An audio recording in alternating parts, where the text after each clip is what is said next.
कैसे हो भाई सब लोग? ठीक है, स्टार्ट क्या कर रहे हैं? सेक्सुअल रिप्रोडक्शन फ्लावरिंग प्लांट का लेक्चर नंबर 4। टॉपिक क्या रहेगा? पॉलन पिस्टिल इंटरेक्शन, फर्टिलाइजेशन पढ़ेंगे, सीड पढ़ेंगे, फ्रूट पढ़ेंगे, एपोमिक्सिस। क्या मतलब हुआ इसका? ये चैप्टर आज हम फिनिश कर रहे होंगे। आपने अभी तक बेटा 3 लेक्चर इसके पढ़े होंगे। 3 लेक्चर में हमने इसको मैक्सिमम कवर किया है।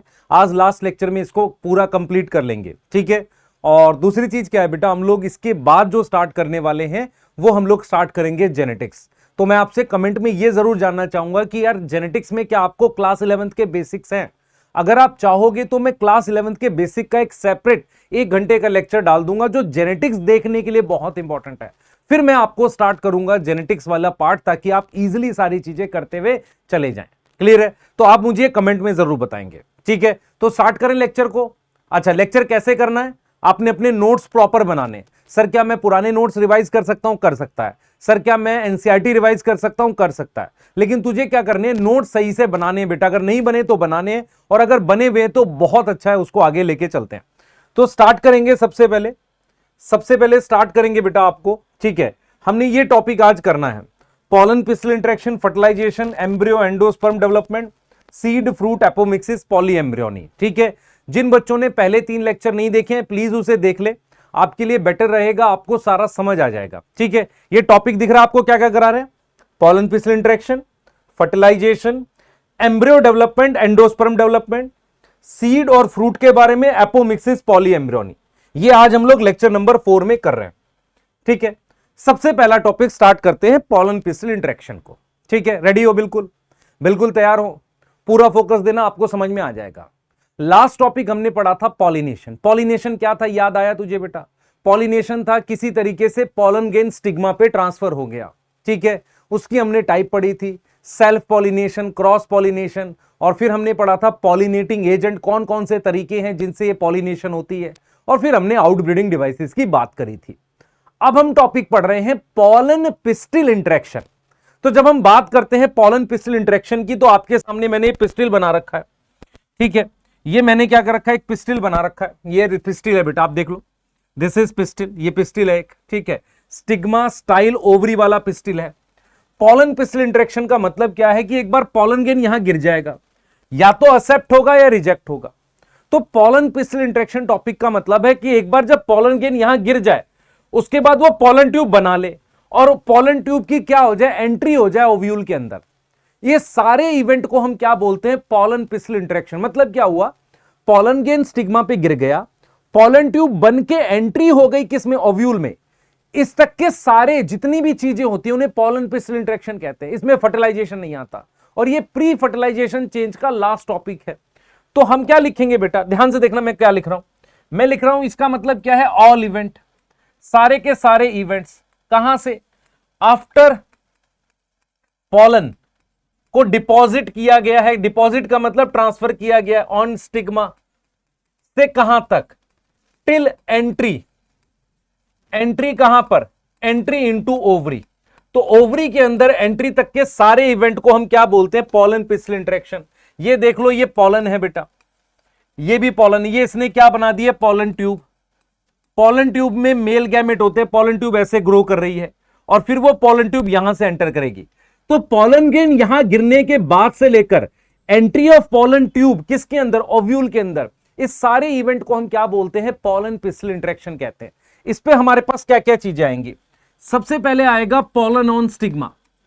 पॉलन ऑन स्टिग्मा, स्टिग्मा पता है आपको कि नहीं पता? ये रहा स्टिग्मा। इस स्टिग्मा पे आपका पॉलन ग्रेन गिरेगा, सबसे पहले तो ये हो गया है। उसके बाद क्या होगा बेटा, पॉलन और स्टिग्मा या तो एक्सेप्ट होगा। एक्सेप्ट का मतलब, एक्सेप्ट का मतलब क्या मतलब है, एक्सेप्ट का, एक्सेप्ट का मतलब है कि पॉलन ट्यूब बनाने देंगे, या वो क्या हो जाएगा, रिजेक्ट हो जाएगा। तो सबसे पहला इवेंट तो ये है। अगर पॉलन ग्रेन एक्सेप्ट हो जाएगा तो क्या होगा, पॉलन जर्मिनेट करेगा। पॉलन क्या करेगा, जर्मिनेट करेगा। आपको जर्मिनेशन का मतलब पता है, जैसे सीड जर्मिनेट करता है, ऐसे ही पॉलन ट्यूब निकलती है पॉलन में से। कहां से निकलती है, जर्म पोर से। तो यहां पर हमने सेकेंड इवेंट लिखा है, पॉलन जर्मिनेशन। तीसरा इवेंट हम क्या लिखेंगे बेटा, तीसरा इवेंट लिखेंगे growth of pollen tube. Growth of pollen tube लिखेंगे, यस और नो। और फोर्थ हम चाहें तो क्या लिख सकते हैं बेटा, एंट्री ऑफ पॉलन ट्यूब लिख सकते हैं। एंट्री ऑफ पॉलन ट्यूब लिख सकते हैं, किसके अंदर, एंट्री ऑफ पॉलन ट्यूब किसके अंदर, इनसाइड ओव्यूल, ओव्यूल के अंदर, यस। और वो कहां जा रही होगी, एम्ब्रियो सैक। तो अगर आपसे कोई पूछे ये टॉपिक क्या है, पॉलन पिस्टल इंटरेक्शन, तो आप ये बोलेंगे कि भाई एक बार स्टिग्मा पर पॉलन गिर गया ना, वहां से वो किस तरीके से पॉलन ट्यूब एंटर करती है, जितने भी इवेंट है वो सारे आ जाते हैं। अब एक बार जब पॉलन स्टिग्मा पे गिर गया, अब मुझे बताओ क्या वो एक्सेप्ट हो सकता है, रिजेक्ट हो सकता है, दोनों पॉसिबिलिटी है। एक्सेप्ट भी हो जाएगा, रिजेक्ट भी हो जाएगा। एक्सेप्ट और रिजेक्ट का क्या मतलब है, एक्सेप्ट का मतलब है पॉलन ट्यूब बनाने देंगे, रिजेक्ट का मतलब है पॉलन ट्यूब बनाने नहीं देंगे। मेरी बात समझ में आ रही है, मेरी बात समझ में आ रही है, जल्दी बता बेटा, मेरी बात समझ में आ रही है। एक्सेप्ट का मतलब है कि पॉलन ट्यूब बनाने देंगे, रिजेक्ट का मतलब नहीं बनाने देंगे।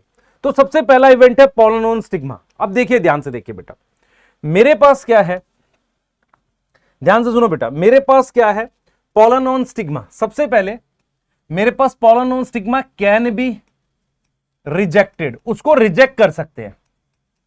अब ये रिजेक्ट क्यों करेंगे, मान लो मैं कहता हूं कि यार ये वाले पॉलन जो है ना, ये वाले पॉलन रिजेक्ट हो गए, ये भी रिजेक्ट हो गया। क्यों रिजेक्ट हो गया, ये डिफरेंट स्पीशीज का था। तो अगर मैं आपसे रीजन पूछूं कैन बी रिजेक्टेड, तो क्यों, क्योंकि ये किसका है बेटा, डिफरेंट स्पीशीज का है, यस और नो, डिफरेंट स्पीशीज का है, इसलिए हम इसको लिख देते हैं इनकम्पैटिबल। क्या लिख देते हैं, इनकम्पैटिबल, यस और नो। कंपैटिबल होता है एक्सेप्ट होना, एक्सेप्ट होना मतलब वो उसको स्वीकार कर ले, पॉलन ट्यूब बनाने दे, कौन, स्टिग्मा, किसको, पॉलन ग्रेन को। रिजेक्ट का मतलब नहीं अलाउ किया, ठीक है। तो पॉलन कैन बी रिजेक्टेड, क्यों, रीजन बताया, डिफरेंट स्पीशीज। दूसरा, can be of same species, same species का भी हो सकता है, फिर क्यों रिजेक्ट होगा। एक प्रोसेस हमने पढ़ा था सेल्फ इनकम्पैटिबिलिटी, मतलब खुद का पॉलन भी रिजेक्ट कर सकते हैं, ऐसा भी हो सकता है। अब रिजेक्शन कब होगी, मेरी बात सुने, रिजेक्शन का क्या मतलब है। सबसे पहले रिजेक्शन का मीनिंग है कि पॉलन ट्यूब नहीं बनाने देंगे, pollen is not allowed to germinate, pollen is not allowed to germinate, उसको जर्मिनेट ही नहीं करने देंगे। दूसरा ऑप्शन है कि ट्यूब को ग्रो नहीं करने देंगे, नॉट अलाउड टू ग्रो। मतलब मेरा क्या मतलब हुआ, ध्यान से सुन बेटा, जैसे मान लो ये वाला जो पॉलन है ना, ये वाला, ध्यान से देखियो, ये वाला पॉलन जो है इसको ट्यूब ही नहीं बनाने दी, तो हमने क्या किया, उसको जर्मिनेट नहीं करने दिया। दूसरा हो सकता है ये ट्यूब बन गई हो पर उसको आगे ग्रो ना करने दे। तो यदि आपसे कोई पूछे कि रिजेक्शन का क्या मतलब है, सिर्फ ट्यूब ना बनाने देना, पॉलन ट्यूब नहीं, दो मतलब है। पहला है ट्यूब ना बनाने देना, दूसरा मीनिंग है ट्यूब बन गई है पर उसको आगे ग्रो ना करने देना। ये दो मीनिंग बनते हैं इसके। यहां तक क्लियर है, पहले बताओ, यहां तक क्लियर है। तो सबसे पहले हमने क्या कहा कि pollen on stigma can be rejected, can be rejected. दूसरा, उसको एक्सेप्ट कर सकते हैं, कैन बी एक्सेप्टेड। अगर मैं पॉलन ग्रेन को एक्सेप्ट कर लूं, मैं कहूं कि भाई ये देख, मेरी बात सुन ध्यान से, ये स्टिग्मा ने इस पॉलन को एक्सेप्ट कर लिया, तो क्या करेगा, ये जर्म ट्यूब बने, पॉलन ट्यूब बनेगी, यस, पॉलन ट्यूब बनेगी, यस। तो कैन बी एक्सेप्टेड का मतलब वो कब होगा, कब होगा, व्हेन सेम स्पीशीज का हो, सेम स्पीशीज का हो, यस और नो, और सेल्फ इनकम्पैटिबिलिटी ना शो करे। और इसमें क्या होगा, व्हेन एक्सेप्टेड, जब एक्सेप्टेड होगा तो क्या होगा बताओ बेटा, व्हेन एक्सेप्टेड तो क्या होगा, पॉलन जर्मिनेट करेगा। अगर हम कहते हैं कि पॉलन जर्मिनेट करेगा तो वो क्या करेगा, पॉलन ट्यूब बनाएगा। मान लो ये पॉलन है, ये जर्मिनेट किया तो इसने ये क्या बनाई, पॉलन ट्यूब बनाई, पॉलन ट्यूब बनेगी और वो किससे बाहर आएगी, पॉलन ट्यूब किससे बाहर आएगी, कम आउट कहां से, from, come out from germ pore, germ pore से बाहर आएगी। अब मेरी बात ध्यान से सुनेंगे। सबसे पहला स्टेप है pollen grain on stigma can be rejected, can be accepted. अगर एक्सेप्ट हो गया है तो पॉलन ट्यूब बना रहा है। पॉलन ट्यूब जब बना रहा है तो सबसे पहले पॉलन जर्मिनेशन होने का मतलब ट्यूब बनती है। अब ये ट्यूब किससे बनती है, इंटाइन से बनती है, यस। और कहां से बाहर आती है, जर्मपोर से। तो हमने लिखा है जर्मपोर, ठीक है। और किससे डेवलप करी है, इंटाइन से, डेवलप फ्रॉम इंटाइन। आपको याद है एक्साइन और इंटाइन, वहां से डेवलप करी है। अब यहां पर एक बहुत इंपॉर्टेंट चीज आपको समझना है कि जो एक्सेप्टेंस है एंड रिजेक्शन है of pollen is due to chemical component. Chemical component का मतलब होता है कोई केमिकल होता है, किस पे, ऑन पॉलन और stigma, on pollen and stigma. मेरी बात समझ ध्यान से बेटा, मेरी बात समझ ध्यान से। मैं ये कह रहा हूं, मेरी तरफ देख, ये मान ले पॉलन ग्रेन है, ये स्टिग्मा है। तो इसमें कोई केमिकल, इसमें कोई केमिकल आपस में इंटरेक्ट करेंगे ना, नॉर्मली प्रोटीन होती है, उसकी वजह से पॉलन ग्रेन क्या हो जाएगा, रिजेक्ट हो जाएगा। मेरी बात समझ में आ रही है, या एक्सेप्ट हो जाएगा। तो एनसीईआरटी कहती है it is a dialogue between pollen and pistil, और पिस्टिल का कौन सा पार्ट, स्टिग्मा, और स्टिग्मा में कोई केमिकल है और पॉलन में कोई केमिकल है, याद रहेगा। सही है। तो सबसे पहला स्टेप क्या पढ़ रहे हैं, पॉलन पिस्टिल इंटरेक्शन में पॉलन ऑन स्टिग्मा, एक्सेप्ट हो सकता है, रिजेक्ट हो सकता है। रिजेक्ट हो गया तो या तो ट्यूब नहीं बनने देंगे, या तो ट्यूब बन गई तो उसे ग्रो नहीं करने देंगे, और अगर रिजेक्ट एक्सेप्ट हो गया तो उसको ट्यूब बनाने देंगे। ट्यूब कौन बनाएगा, इंटाइन बनाएगा। कहां से बनेगी, जर्म पोर से बनेगी। और ये क्यों हुआ है, ड्यू टू केमिकल कंपोनेंट, इसका केमिकल एक्सेप्ट और रिजेक्ट करवाता है। एनसीईआरटी लिखती है it is a dialogue between pollen and pistil, और पॉलन और पिस्टिल में किसके बीच में, पॉलन की एक्साइन और इसका स्टिग्मा, और उनके बीच में कुछ केमिकल होते हैं वो इंटरेक्ट करते हैं। पहला स्टेप समझ में आ गया। आगे चलते हैं, आगे आ जाओ, आगे आ जाओ। अब बात करते हैं germination of pollen on stigma. अब हमने कहा है कि व्हेन एक्सेप्टेड, जब हमने पॉलन को एक्सेप्ट करा लिया, व्हेन एक्सेप्टेड, तो क्या होगा, पॉलन ट्यूब बाहर आएगी। पॉलन ट्यूब क्या होगी, बाहर आएगी। कहां से बाहर आएगी, from germ pore. Pollen tube germ pore से बाहर आएगी। यस, पॉलन ट्यूब क्या करेगी, जर्म पोर से बाहर आएगी। ध्यान से सुने बेटा, पॉलन ट्यूब जर्म पोर से क्या आएगी, बाहर आएगी। ध्यान से सुनना, ये चीज ध्यान से सुनना। पॉलन ट्यूब जर्म पोर से बाहर आएगी, जर्म पोर से ऐसे बाहर आ गई। देखो ये जर्म पोर से पॉलन ट्यूब बाहर आ गई। ठीक है सर, ये भी ठीक है। तो मेरे पास मान लो ये इंटाइन है, ये एक्साइन है। ध्यान से देखियो, ये एक्साइन है, तो जहां पर इंटाइन नहीं है, एक्साइन नहीं है, ये जगह थी, यहां से ये पॉलन ट्यूब ऐसे ग्रो करेगी। अब आपको याद होगा कि मेरे पास इस तरीके से कौन सा सेल था सर, वेजिटेटिव सेल था, जिसमें 2 न्यूक्लियस थे, और जनरेटिव सेल का इर्रेगुलर शेप का न्यूक्लियस था। ये जनरेटिव सेल था और ये वेजिटेटिव सेल। क्या होगा बेटा, जो भी कंपोनेंट है ऑफ किसका, ऑफ पॉलन, वो ट्यूब में आ जाएगा। किस में आ जाएगा, कम इनटू ट्यूब, वो ट्यूब में आ जाएगा। अब ट्यूब में क्या क्या चीज आती है मैं बता देता हूं। ट्यूब में सबसे आगे यहां पर एक न्यूक्लियस आ जाता है। ये किसका न्यूक्लियस है, ये जनरेटिव सेल का न्यूक्लियस आ जाता है। टिप पर जनरेटिव सेल का क्या आ गया, यहां पर न्यूक्लियस आ गया। बात समझ में आ रही है तेरे को बेटा, देख रहा है ये चीज कि पॉलन ट्यूब जब बाहर निकली है ना, उसके टिप के पास किसका न्यूक्लियस आ गया, जनरेटिव सेल का। और इसके पीछे यहां पर ये 2 मेल गैमेट जो है ना, वो यहां आ जाते हैं। तो ये क्या आ गए पॉलन ट्यूब में, ये 2 मेल गैमेट आ गए। ये क्या आ गए, 2 मेल गैमेट ऐसे आ जाते हैं। यहां तक मेरी बात समझ में आ रही है, यहां तक मेरी बात समझ में आ रही है। तो आप देख सकते हो, मेरी बात ध्यान से सुनेंगे आप लोग, मेरी बात ध्यान से सुनेंगे। अब क्या है बेटा, पॉलन ट्यूब जो है वो किसके अंदर ग्रो कर रही है, स्टिग्मा के अंदर ग्रो कर रही है। पॉलन ट्यूब में मैंने बताया एक न्यूक्लियस किसका है, वेजिटेटिव सेल का, और 2 न्यूक्लियस मेरे पास ये जनरेटिव सेल के ये आ गए। अब ये वो पॉलन था जिसमें पहले से 3 सेल स्टेज में पॉलिनेशन हुई थी। आपको याद होगा कि पॉलिनेशन 60% में हमारे पास 2 सेल स्टेज में होती है। यस, तो इनिशियली जो पॉलन ट्यूब होती है बेटा, इनिशियली पॉलन ट्यूब जो होती है उसमें एक वेजिटेटिव सेल का न्यूक्लियस होता है और एक जनरेटिव सेल का न्यूक्लियस होता है। मेरी बात समझ में आ रही, मैं इसकी बात कर रहा हूं। देखो, मान लो 60% में हमारे पास एक वेजिटेटिव सेल का न्यूक्लियस है और एक मेरे पास ये जनरेटिव सेल का। ये किसकी बात कर रहे हैं, ये बात कर रहे हैं अगर पॉलन 2 सेल स्टेज का आया था।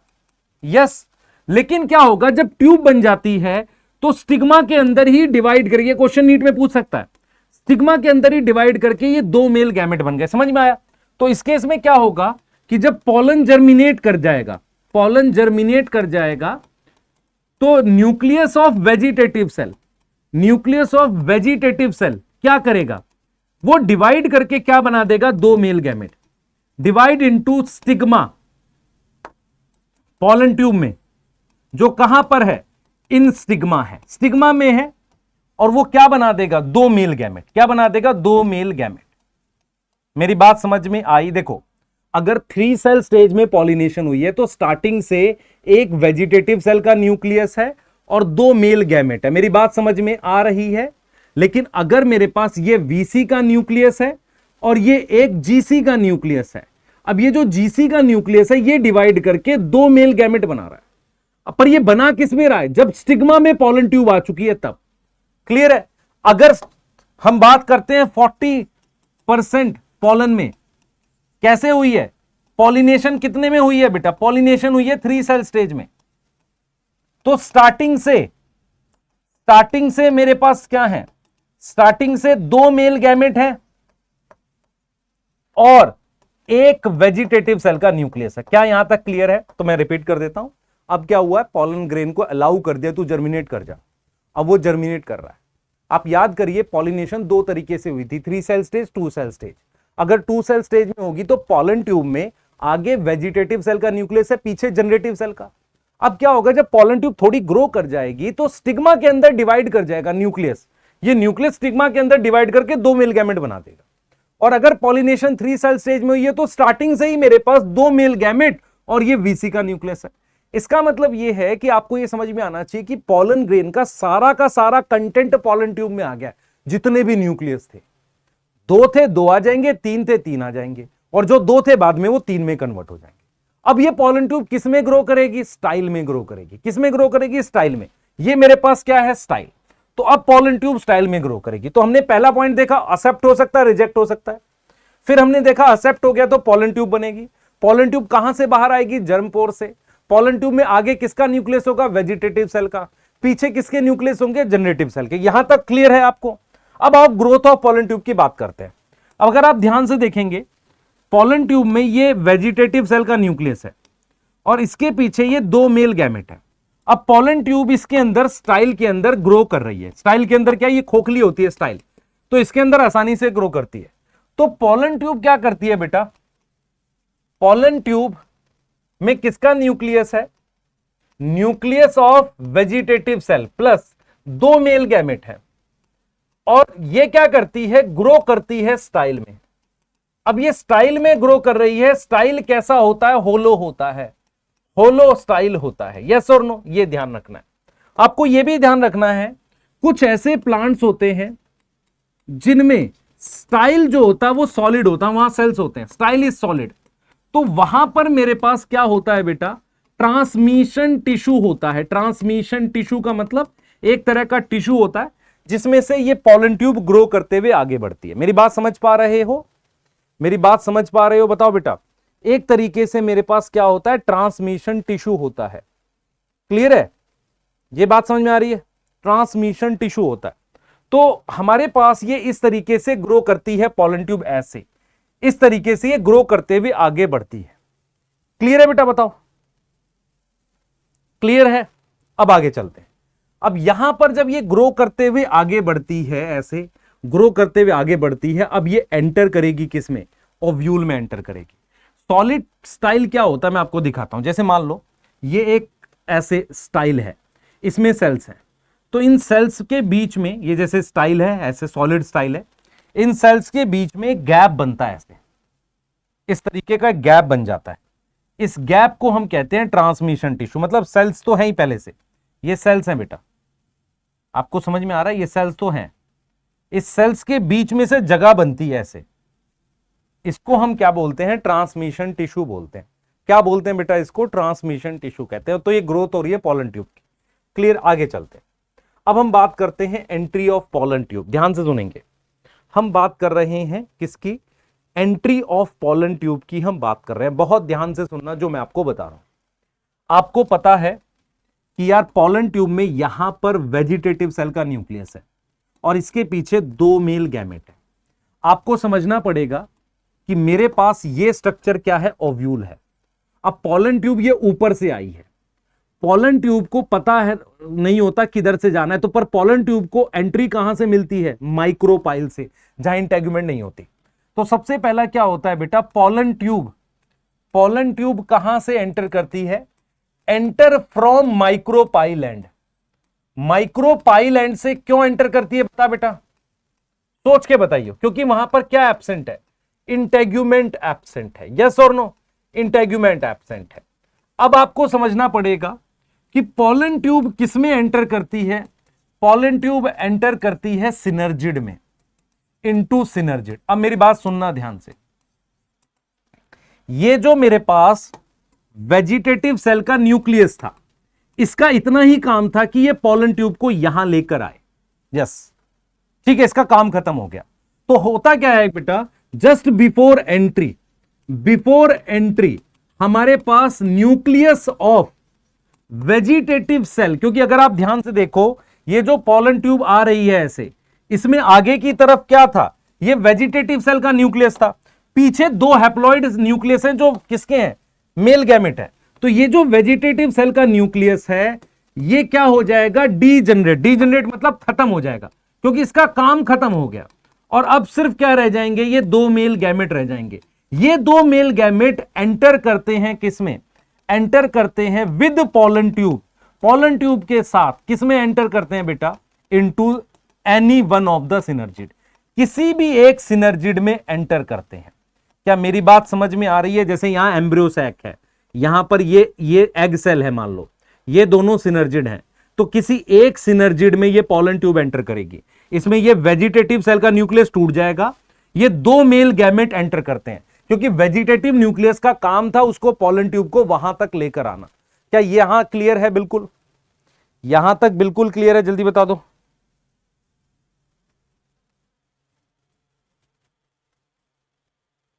यहां तक क्लियर है, जल्दी बता दो बेटा।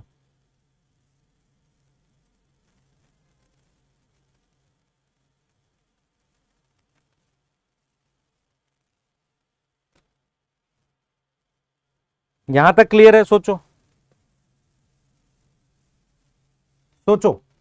तो आपको ये समझना पड़ेगा कि मेरे पास ये जो है ना, ये पॉलन ट्यूब एंटर करती है यहां से एंटर करती है, और जब ये यहां से एंटर करेगी तो किसी भी एक सिनर्जिड में दोनों मेल गैमेट क्या करेगी, रिलीज कर देगी। क्लियर है? और ये जो वेजिटेटिव सेल का न्यूक्लियस है ये फिनिश हो जाएगा। कोई डाउट? सही है। अब क्या मतलब है, अब मैं आपसे एक सवाल पूछूंगा। देखो, सबसे पहले आपको ये समझ में आ गया, स्टिग्मा पे जर्मिनेट करेगी, पॉलन ट्यूब ग्रो करेगी, पॉलन ट्यूब के टिप में वेजिटेटिव सेल का न्यूक्लियस था और दो मेल गैमेट थे। अब जो वेजिटेटिव सेल का न्यूक्लियस हमारे पास था ना, वो जब पॉलन ट्यूब जस्ट एंटर करने होती है उससे पहले खत्म हो जाता है, दो मेल गैमेट होते हैं। पॉलन ट्यूब को कैसे पता कि कौन से सिनर्जिड में एंटर करना है? क्योंकि अगर आप ध्यान से देखोगे, मेरे पास एक सिनर्जिड ये है, एक ये है, एक ये है।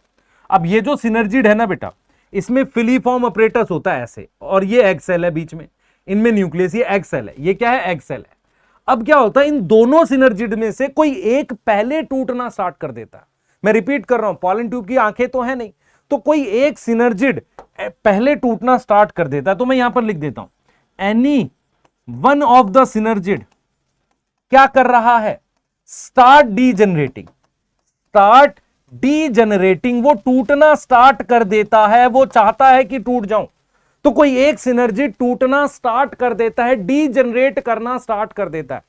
जब वो डीजनरेट करना है, एनी वन ऑफ द, देख रहे हो मैं क्या बोल रहा हूं, कोई भी एक सिनर्जिड पहले टूटना स्टार्ट कर देता है, टूटने लगता है, धीरे धीरे स्टार्ट कर देता है टूटना। इसका यह मतलब हुआ बेटा, इसका क्लियर कट मीनिंग यह है, ध्यान से सुनेंगे, क्लियर कट मीनिंग यह है कि पॉलन ट्यूब को नहीं पता कौन से सिनर्जिड में एंटर करना है। कोई एक सिनर्जिड टूटता है तो पॉलन ट्यूब को अपनी तरफ बुलाता है, और पॉलन ट्यूब जब एंटर करती है उसमें हेल्प करता है फिलीफॉर्म अपरेटस। कौन हेल्प करता है? Help by filiform apparatus. याद करो, जो गाइड करता था किसको, पॉलन ट्यूब को। यस, यहां तक समझ में आ रहा है? यहां तक क्लियर है? आप देखो ये डायग्राम, देखो मेरी बात सुनो, इस डायग्राम में देखो, ये मेरे पास कौन सा सेल है सर, सेंट्रल सेल है। यस, इसके ये जो दो न्यूक्लियस हैं, ध्यान से देख बेटा, इसके ये जो दो न्यूक्लियस हैं, ये वाले,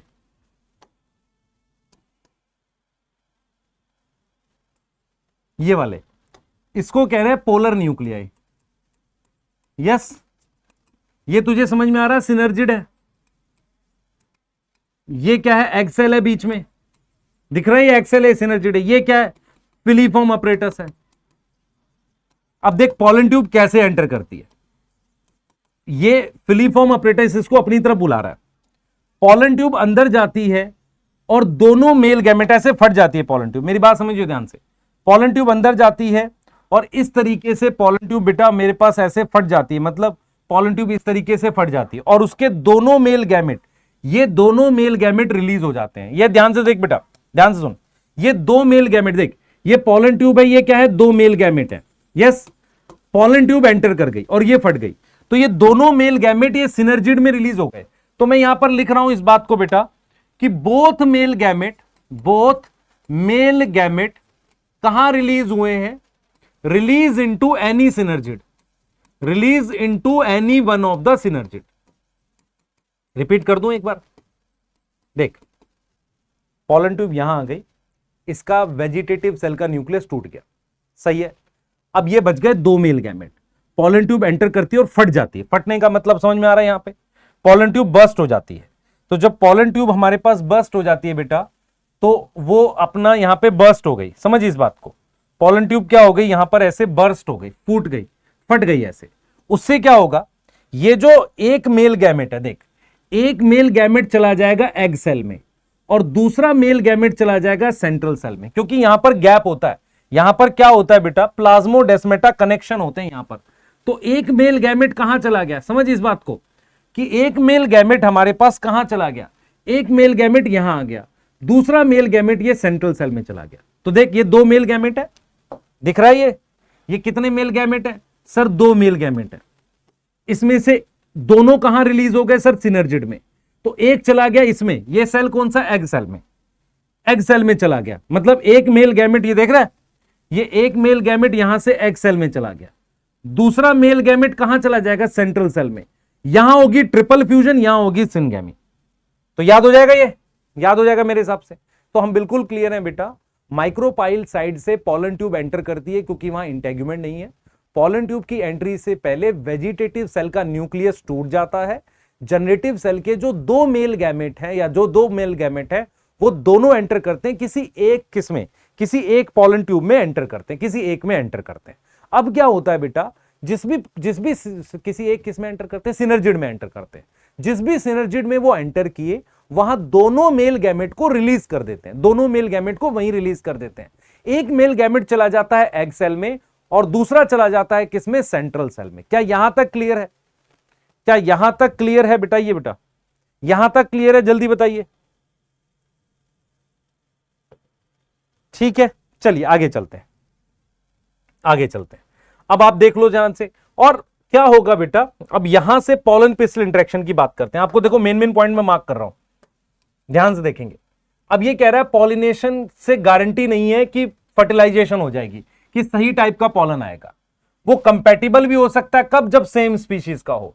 रॉन्ग टाइप का होगा तो उसे हम क्या बोल देंगे, इनकंपैटिबल बोल देंगे। और कई बार सेल्फ इनकंपैटिबल होता है जो रिजेक्ट हो जाता है। क्लियर है। The pistil have ability, pistil पे ऐसी एबिलिटी है कि वो क्या कर सकता है, सही टाइप का पॉलन पहचान सकता है और रॉन्ग टाइप को, इनकंपैटिबल को रिजेक्ट कर सकता है। अगर वो राइट टाइप का है तो पिस्टिल क्या करेगा, उसको एक्सेप्ट करेगा, क्या बनाने के लिए, पोस्ट पॉलिनेशन इवेंट, मतलब क्या करेगा, उसको जर्मिनेट करने देगा। अब ये देखो क्या होगा, उससे क्या होगा, if the pollen is of wrong type, pistil उसे रिजेक्ट कर देगा। ठीक है, पॉलन जर्मिनेट नहीं होगा और दूसरा पॉलन ट्यूब ग्रो नहीं होगी। देखो दोनों बात कह रहा है, या तो जर्मिनेट नहीं होगा, ग्रो नहीं होगी। तो the ability of pistil recognise the pollen, कैसे, एक्सेप्ट करना या रिजेक्ट करना, किस पे डिपेंड करता है, कॉन्टिन्यूअस डायलॉग है किसके बीच का, पॉलन और पिस्टिल का एक डायलॉग है। और ये डायलॉग किसकी वजह से होता है, केमिकल की वजह से। वो केमिकल आपस में इंटरेक्ट करते हैं, मतलब स्टिग्मा और पॉलन पे केमिकल है, वो आपस में इंटरेक्ट करते हैं, उसकी वजह से एक्सेप्टेंस रिजेक्शन। और आप देख रहे हो दो जगह हो सकती है, ट्यूब नहीं बनेगी या ट्यूब बनके ग्रो नहीं करेगी। It is only recent year हमने पहचाना है कि क्या प्रोटीन्स इन्वॉल्व होती है, वो हम बात करेंगे। अब देखो, कंपैटिबल पॉलिनेशन से पॉलन ग्रेन को क्या करेंगे, जर्मिनेट करेगा स्टिग्मा और क्या बनाएगा, पॉलन ट्यूब। यस, क्लियर है। और वो किसमें से आएगी, one of the germ pore. One of the germ pore का क्या मतलब है, जर्मपोर एक से ज्यादा हो सकते हैं, किसी एक से आएगी। The content of pollen grain move into, देख रहे हो, content of pollen grain move into, इसका क्या मतलब है, जो पॉलन ग्रेन का कंटेंट है वो मूव कर जाएगा किसमें, पॉलन ट्यूब में। उसके बाद ये कह रहा है कि जो पॉलन ट्यूब है अब ग्रो करेगी, ध्यान से सुनेंगे, ग्रो करेगी, अब 2 सेल स्टेज और 3 सेल स्टेज की बात करेगा। तो ये चीज आप देख लेंगे अब एनसीईआरटी से खुद से भी। ठीक है, अब हम आगे बात करेंगे। आप देख लो, यहां देखो, देख रहे हो आप यहां पे, ये देखो, ये एक मेल गैमेट यहां से कहां जा रहा है, सेंट्रल सेल में। आप देखो बेटा ये चीज दिखा रहा है, एक मेल गैमेट यहां चला गया और एक दूसरा एग सेल में चला गया। ये पोलन ट्यूब है जो रिलीज किया है दोनों मेल गैमेट, एक यहां एक यहां। तो वो एक मेल गैमेट यहां चला गया, दूसरा ये। ठीक है, चलिए आगे चलें। चलिए अब यहां पर एक टॉपिक है, क्योंकि अब हमने क्या पढ़ना है, फर्टिलाइजेशन। देखो आपको ये समझ में आना चाहिए, अब दोनों मेल गैमेट ओव्यूल के अंदर पहुंच चुके हैं, सिनर्जिड में है। एक सिनर्जिड में दो मेल गैमेट है, एक चला जा रहा है एग सेल के पास और दूसरा चला जा रहा है सेंट्रल सेल के पास। अब हम फर्टिलाइजेशन पढ़ेंगे, वो मैं आगे बता रहा हूं। पर हमारे पास क्या होता है बेटा, एक प्रोसेस होता है जिससे हम प्लांट में इंप्रूवमेंट करते हैं, उसे हम कहते हैं आर्टिफिशियल हाइब्रिडाइजेशन। ये कहां होता है बेटा, क्रॉप इंप्रूवमेंट के लिए होता है। क्रॉप इंप्रूवमेंट के लिए हमें क्या करना होता है, हम डिजायर्ड प्लांट के बीच में क्रॉस कराते हैं। हम डिजायर्ड प्लांट्स जो होते हैं उनके बीच में क्रॉस कराते हैं, क्रॉस होता है, उसे हम क्या बोलते हैं, आर्टिफिशियल हाइब्रिडाइजेशन बोलते हैं। हम डिजायर्ड प्लांट्स के बीच में क्रॉस कराते हैं, उसे हम क्या बोलते हैं बेटा, आर्टिफिशियल हाइब्रिडाइजेशन बोलते हैं। अब मेरी बात सुने ध्यान से, मैं ये चाहता हूं कि स्टिग्मा पर मेरी मर्जी का पॉलन गिरे। ठीक है, तो हम ये चाहते हैं कि ऑन स्टिग्मा हम डिजायर्ड पॉलन को डालें, डिजायर्ड पॉलन को क्या करें, उससे पॉलिनेट करें। तो उसके लिए क्या करना पड़ेगा, मुझे इसका एंथर हटाना पड़ेगा। अगर मैं इसका एंथर हटाऊंगा, एंथर रिमूव करूंगा, तो एंथर रिमूव करने को हम कहते हैं इमैस्कुलेशन। क्या बोलते हैं बेटा, इमैस्कुलेशन। मैस्कुलेशन वर्ड है मेल से, इमैस्कुलेशन मतलब रिमूवल। दूसरा हम क्या करेंगे बेटा, इस स्टिग्मा को बिफोर मैच्योरिटी कवर कर देंगे इसको, और फिर इस पर पॉलन डाल के फिर कवर करेंगे। तो हमें किसकी रिक्वायर है बेटा, we need emasculation which is removal of anther, anther को रिमूव कर दिया। दूसरा हमारे पास है बैगिंग। बैगिंग क्या होता है बेटा, हमने क्या किया है, स्टिग्मा और पिस्टिल को कवर कर दिया है। स्टिग्मा और पिस्टिल को क्या कर दिया है, कवर कर दिया है पूरी तरीके से, उसको हमने क्या बोल दिया है, बैगिंग बोल दिया। क्या मेरी बात समझ में आ रही है? तो आपको यह समझना पड़ेगा। और बैगिंग क्यों करते हैं, प्रिवेंट किस लिए करते हैं, अनडिजायरेबल पॉलन से कॉन्टेमिनेशन। कॉन्टेमिनेशन का क्या मतलब होता है, जैसे कोई खराब चीज जो हम ना चाहते वो आए ना, कॉन्टेमिनेशन से बचाते हैं, तो इसे कहते हैं बैगिंग। बैगिंग करते हैं बटर पेपर वगैरह से। किससे करते हैं, बटर पेपर से। कोई डाउट नहीं? अब मेरी बात सुनो, अब इसमें तो मेरे पास बाइसेक्सुअल फ्लावर है, यस और नो, तो इसमें मुझे इमैस्कुलेशन बैगिंग की जरूरत है। पर ये फ्लावर यूनिसेक्सुअल है। अगर फ्लावर यूनिसेक्सुअल है, जिसमें ये मेल फ्लावर है, ये फीमेल फ्लावर है, तो क्या मुझे इमैस्कुलेशन की जरूरत है? सर वो फ्लावर अलग है, फिर कहां जरूरत पड़ेगी? तो अगर मेरे पास बाइसेक्सुअल फ्लावर है, फ्लावर बाइसेक्सुअल है, तो मुझे क्या चाहिए, मुझे बैगिंग भी चाहिए और इमैस्कुलेशन भी चाहिए। लेकिन अगर यूनिसेक्सुअल फ्लावर है, क्या है, यूनिसेक्सुअल फ्लावर है, तो मुझे क्या चाहिए बेटा, मुझे सिर्फ क्या चाहिए, बैगिंग चाहिए। मुझे सिर्फ क्या चाहिए, बैगिंग रिक्वायर है। क्लियर है? मुझे सिर्फ क्या चाहिए, बैगिंग चाहिए, अगर हमारे पास यूनिसेक्सुअल फ्लावर है। क्या ये वाली बात आपके समझ में आ रही है? तो बाइसेक्सुअल फ्लावर के लिए हम बैगिंग प्लस इमैस्कुलेशन कर रहे हैं, और यूनिसेक्सुअल फ्लावर के लिए हम क्या कर रहे हैं, बैगिंग कर रहे हैं। क्या कर रहे हैं, बैगिंग कर रहे हैं। क्या ये क्लियर है? जल्दी बताओ बेटा, ये क्लियर है? जल्दी। ठीक है, तो हमने इमैस्कुलेशन और बैगिंग की बात करी है, इसको हम देखेंगे अब अच्छे से, आगे चलेंगे। अब सुनो, अब हमने क्या किया था, याद करो। यहां पे पॉलन ट्यूब ने अपने दोनों मेल गैमेट सिनर्जिड में छोड़ दिए। एक चला गया है एग सेल के पास। ये कौन सा सेल है? अच्छा तुम्हें ये पता है बेटा, एग सेल हैप्लॉइड होता है। एग सेल हैप्लॉइड है, तो ये कैसा है, ये एन है। ये कैसा है, अगर आप देखो इसका जो न्यूक्लियस है एन है, और ये एक मेल गैमेट आया वो भी एन है, और दूसरा एक एन का न्यूक्लियस यहां आ गया। कहां से, ये वाला यहां आ गया, और ये पहले से दो न्यूक्लियस एन के थे, मतलब ये पोलर न्यूक्लियाई थे। तो पोलर न्यूक्लियाई क्या होते हैं, एन प्लस एन होते हैं। यस, पोलर न्यूक्लियाई क्या होते हैं, एन प्लस एन होते हैं। अब मैं पढ़ने वाला हूं फर्टिलाइजेशन, और ये सब किसके अंदर चल रहा है, एम्ब्रियो सैक के अंदर। ये सब किसके अंदर चल रहा है? एम्ब्रियो सैक के अंदर चल रहा है। एम्ब्रियो सैक में ये एग सेल है जिसके पास अब 2 न्यूक्लियस आ गए हैं, और ये वो सिनर्जिड है जिसमें से आए हैं। यस, ये दूसरा सिनर्जिड है जो अभी ठीक है, और सिनर्जिड से एक न्यूक्लियस यहां चला गया है, और ये पोलर न्यूक्लिया, ये सेंट्रल, ये एंटीपोडल है। यहां पे ये एंटीपोडल है, ये पोलर न्यूक्लियाई थे, और ये पोलर न्यूक्लियाई से ये मेरे पास क्या आ गया? एक मेल गैमेट आ गया। और ये सब किसके अंदर चल रहा है? एम्ब्रियो सैक के अंदर चल रहा है। अब हम टॉपिक पढ़ रहे हैं फर्टिलाइजेशन कैसे होगी, जरा ध्यान से देखेंगे बेटा। फर्टिलाइजेशन में क्या होता है, ध्यान से देखेंगे। ये सिचुएशन आप देख पा रहे हो, ये सिचुएशन है। देखो, पॉलन ट्यूब ने दोनों मेल गैमेट, एक ये रहा, देख पा रहे हो, एक ये रहा, ये दोनों मेल गैमेट यहां रिलीज कर दिए हैं पॉलन ट्यूब ने, यहां। अब मुझे क्या करना है? एक मेल गैमेट को यहां ले जाना है मैं, और दूसरे मेल गैमेट को ये सेंट्रल सेल में। तो आप देखो, ये गया यहां से, किससे गया? प्लाज्मोडेस्माटा से यहां आ गया, और एक यहां आ गया, इसमें एग सेल में आ गया। अब ये सब कहां हो रहा है? Embryo sac. मैंने यहां एंटीपोडल नहीं बनाया, एंटीपोडल होंगे। फर्टिलाइजेशन क्या होता है? सुने ध्यान से। होता क्या है, इन एंजियोस्पर्म हमारे पास डबल फर्टिलाइजेशन होती है।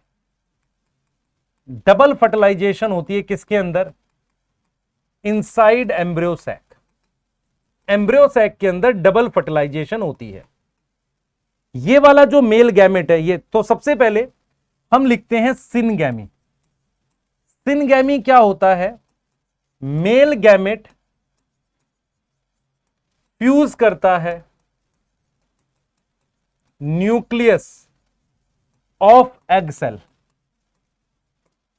उसको हमने क्या बोला है? सिनगैमी बोला है। मेरी बात समझ ध्यान से। मेल गैमेट फ्यूज करता है nucleus of egg cell, egg cell के न्यूक्लियस के साथ मेल गैमेट फ्यूज करता है, उसको हमने क्या बोला है बेटा? सिनगैमी बोला है। क्या बोला है उसको? उसको हमने सिनगैमी बोला है। मेरी बात समझ पा रहे हो? उसको हमने सिनगैमी बोला है। यस, ठीक है। उसका रिजल्ट क्या है? Result is zygote. क्या है? जाइगोट बेटा। जाइगोट कैसा होता है? 2n होता है। अब यहां पर सिनगैमी होगी। यस, यहां पर क्या होगी? सिनगैमी होगी। दूसरा हम जानते हैं ट्रिपल फ्यूजन। ट्रिपल फ्यूजन, अब देखो, ये मेल गैमेट है और ये 2 पोलर न्यूक्लियाई है, तो हम ये लिखते हैं 2 polar nuclei fuse with male gamete. उसका रिजल्ट क्या है? Result is primary endosperm cell. Primary endosperm cell. अगर आप ध्यान से देखो, सिनगैमी प्लस ट्रिपल फ्यूजन, 2 तरह की फ्यूजन हो रही है एक एम्ब्रियो सैक के अंदर। इसको मिला के हम क्या बोलते हैं? डबल फर्टिलाइजेशन बोलते हैं। और डबल फर्टिलाइजेशन सिर्फ किस में होती है? एंजियोस्पर्म में होती है, जिम्नोस्पर्म में नहीं होती। आपने देखा कि एक एम्ब्रियो सैक है, उस एम्ब्रियो सैक में क्या हुआ है? मेल गैमेट जाकर फ्यूज किया है एग सेल के न्यूक्लियस से, इसे सिनगैमी कहते हैं। ये ह्यूमन वाले केस में भी मेल गैमेट फ्यूज को सिनगैमी कहते हैं। ट्रिपल फ्यूजन क्या होता है? 2 न्यूक्लियाई पहले से थे हैप्लॉइड, उससे ये मेल गैमेट फ्यूज कर गया, तो ट्रिपल फ्यूजन होगा। अब आप देखो ध्यान से बेटा, इसके बाद जो मेरे पास बनेगा, आप ध्यान से देखना, इसके बाद मेरे पास क्या बनेगा? ये बहुत इंपॉर्टेंट है। अगर आप ध्यान से देखो, हम यही चीज आपको समझा रहे हैं। ये एंटीपोडल है, क्लियर है? ये मेरे पास एग सेल था, ये मेरे पास सिनर्जिड्स थे। तो यहां पर मेरे पास देखो, माइक्रोपाइल में यहां पर मेरे पास जाइगोट बन गया, और ये मेरे पास क्या बन गया? यहां पर देखो, मेरी बात समझना, ये जो सेल था सेंट्रल सेल था, सेंट्रल सेल बन गया प्राइमरी एंडोस्पर्म सेल। समझो इधर, ये जो सेंट्रल सेल था ये क्या बन गया? ये बन गया primary endosperm cell. Primary endosperm cell किससे बना है? सेंट्रल सेल से बना है। सेंट्रल सेल जो है वो कन्वर्ट हो गया है प्राइमरी एंडोस्पर्म सेल में। ये कैसा है बेटा? ये 3n है, ट्रिप्लॉइड है। कैसा है? ये 3n है। अब ये मेरे पास जो एग सेल था वो कन्वर्ट हो गया किस में? जाइगोट में। जाइगोट कैसा है? डिप्लॉइड है। बाकी मेरे पास, ध्यान से सुनेंगे, बाकी मेरे पास एंटीपोडल्स, एंटीपोडल्स कितने हैं? 3, और दोनों सिनर्जिड ये खत्म हो जाते हैं, ये यूजलेस हैं इस वक्त, अब फिनिश हो जाएंगे, ये क्या हो जाते हैं, डीजनरेट हो जाते हैं। तो आफ्टर फर्टिलाइजेशन दो ही सेल रह जाते हैं बेटा, आफ्टर फर्टिलाइजेशन मेरे पास दो सेल रह जाते हैं, फर्टिलाइजेशन दो सेल हैं, सिर्फ दो सेल हैं।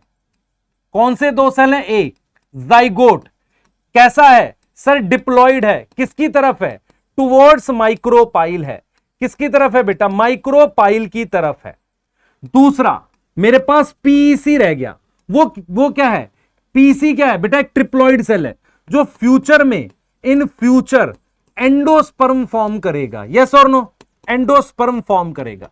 अब आपको मेरी बात समझनी पड़ेगी कि एम्ब्रियो सैक के अंदर दो बार फ्यूजन हुआ है, मेरी बात समझो ध्यान से, एम्ब्रियो सैक के अंदर दो बार फ्यूजन हुआ है, इसलिए हमने डबल फर्टिलाइजेशन वर्ड यूज किया है। एम्ब्रियो सैक में एक हुई है सिनगैमी, मेल और फीमेल गैमेट फ्यूज के एग सेल के न्यूक्लियस के साथ, दूसरी हुई है ट्रिपल फ्यूजन, तीन न्यूक्लियस थे, अब तीनों हैप्लॉइड थे तो न्यूक्लियस कैसा बना? 3n का बना। तो इस न्यूक्लियस का नाम रख देते हैं पीईएन। पीईएन इज 3n का न्यूक्लियस, पूरी फुल फॉर्म होती है इसकी primary endosperm nucleus, primary endosperm nucleus, yes और नो? तो अब हम क्या करेंगे बेटा, फर्टिलाइजेशन पढ़ चुके हैं और हमेशा याद रखना डबल फर्टिलाइजेशन सिर्फ एंजियोस्पर्म में होता है, मतलब तुम्हारे घर के बाहर जो प्लांट है मोनोकोट डाइकोट इनमें होता है, जैसे नीम का पेड़, वीट हो गया, राइस हो गया, ये सब। जिम्नोस्पर्म क्या होता है? पाइनस सुना है, साइकस सुना है, इनमें नहीं होता, एल्गी में नहीं होता। तो डबल फर्टिलाइजेशन सिर्फ एंजियोस्पर्म में होता है। यहां तक क्लियर है? यहां तक क्लियर है? अब आगे चल सकते हैं। अब हमने यहां डबल फर्टिलाइजेशन की बात कर ली। देख बेटा एक बार इसको नोट कर ले, पॉज करके करना हो जैसे कर, इसको नोट कर ले बढ़िया से, इसको और इसको। आ गया, ये देख, आफ्टर एंटरिंग द सिनर्जिड, कौन एंटर किया है? Pollen tube. After entering the synergid pollen tube ने क्या रिलीज कर दिया? दो मेल गैमेट रिलीज कर दिए, किसमें? साइटोप्लाज्म ऑफ सिनर्जिड में रिलीज कर दिए। एक मेल गैमेट किसमें चला गया? एग सेल में चला गया, उसके न्यूक्लियस के साथ फ्यूज किया और उसने क्या किया? सिनगैमी करी, उससे डिप्लॉइड सेल बना जिसका नाम जाइगोट है।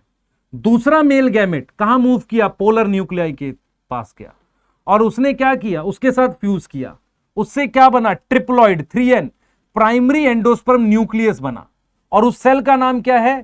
Primary endosperm cell. As this involve fusion of 3 haploid nuclei, इसलिए इसको ट्रिपल फ्यूजन कह रहे हैं। क्यों कह रहे हैं ट्रिपल फ्यूजन? 3 न्यूक्लियाई फ्यूज के। सिंस 2 टाइप ऑफ फ्यूजन, कौन सा? सिनगैमी और ट्रिपल फ्यूजन कहां हुआ है? कहां हुआ है? एम्ब्रियो सैक के अंदर हुआ है। इसको हम क्या नाम देंगे? डबल फर्टिलाइजेशन का नाम देंगे।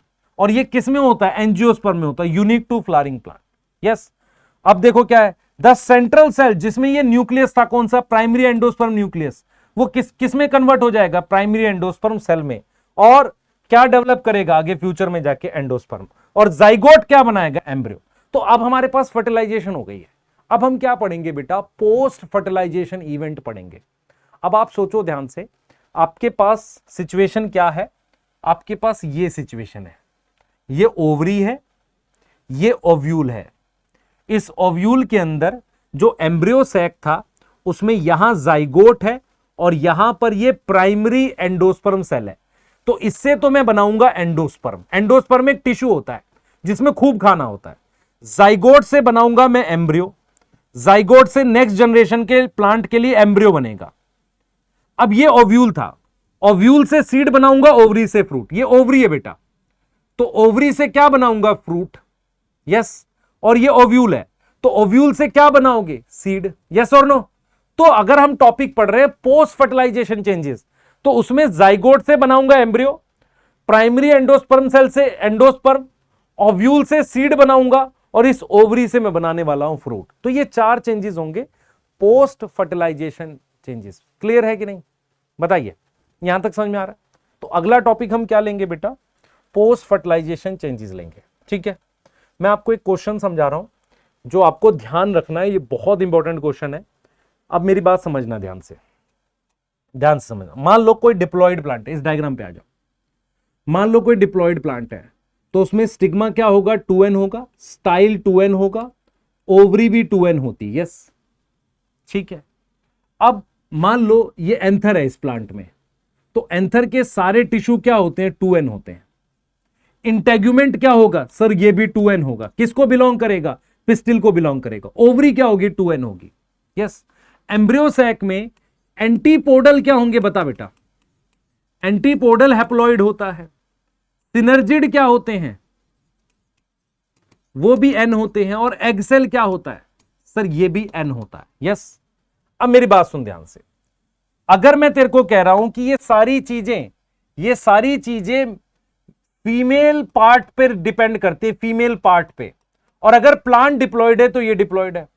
एंथर, एपिडर्मिस, टेपेटम, एंडोथीशियम ये भी डिप्लॉयड है। यस। प्लॉइडी के क्वेश्चन आते हैं। आफ्टर फर्टिलाइजेशन जाइगोट 2n है, प्राइमरी एंडोस्पर्म 3n है।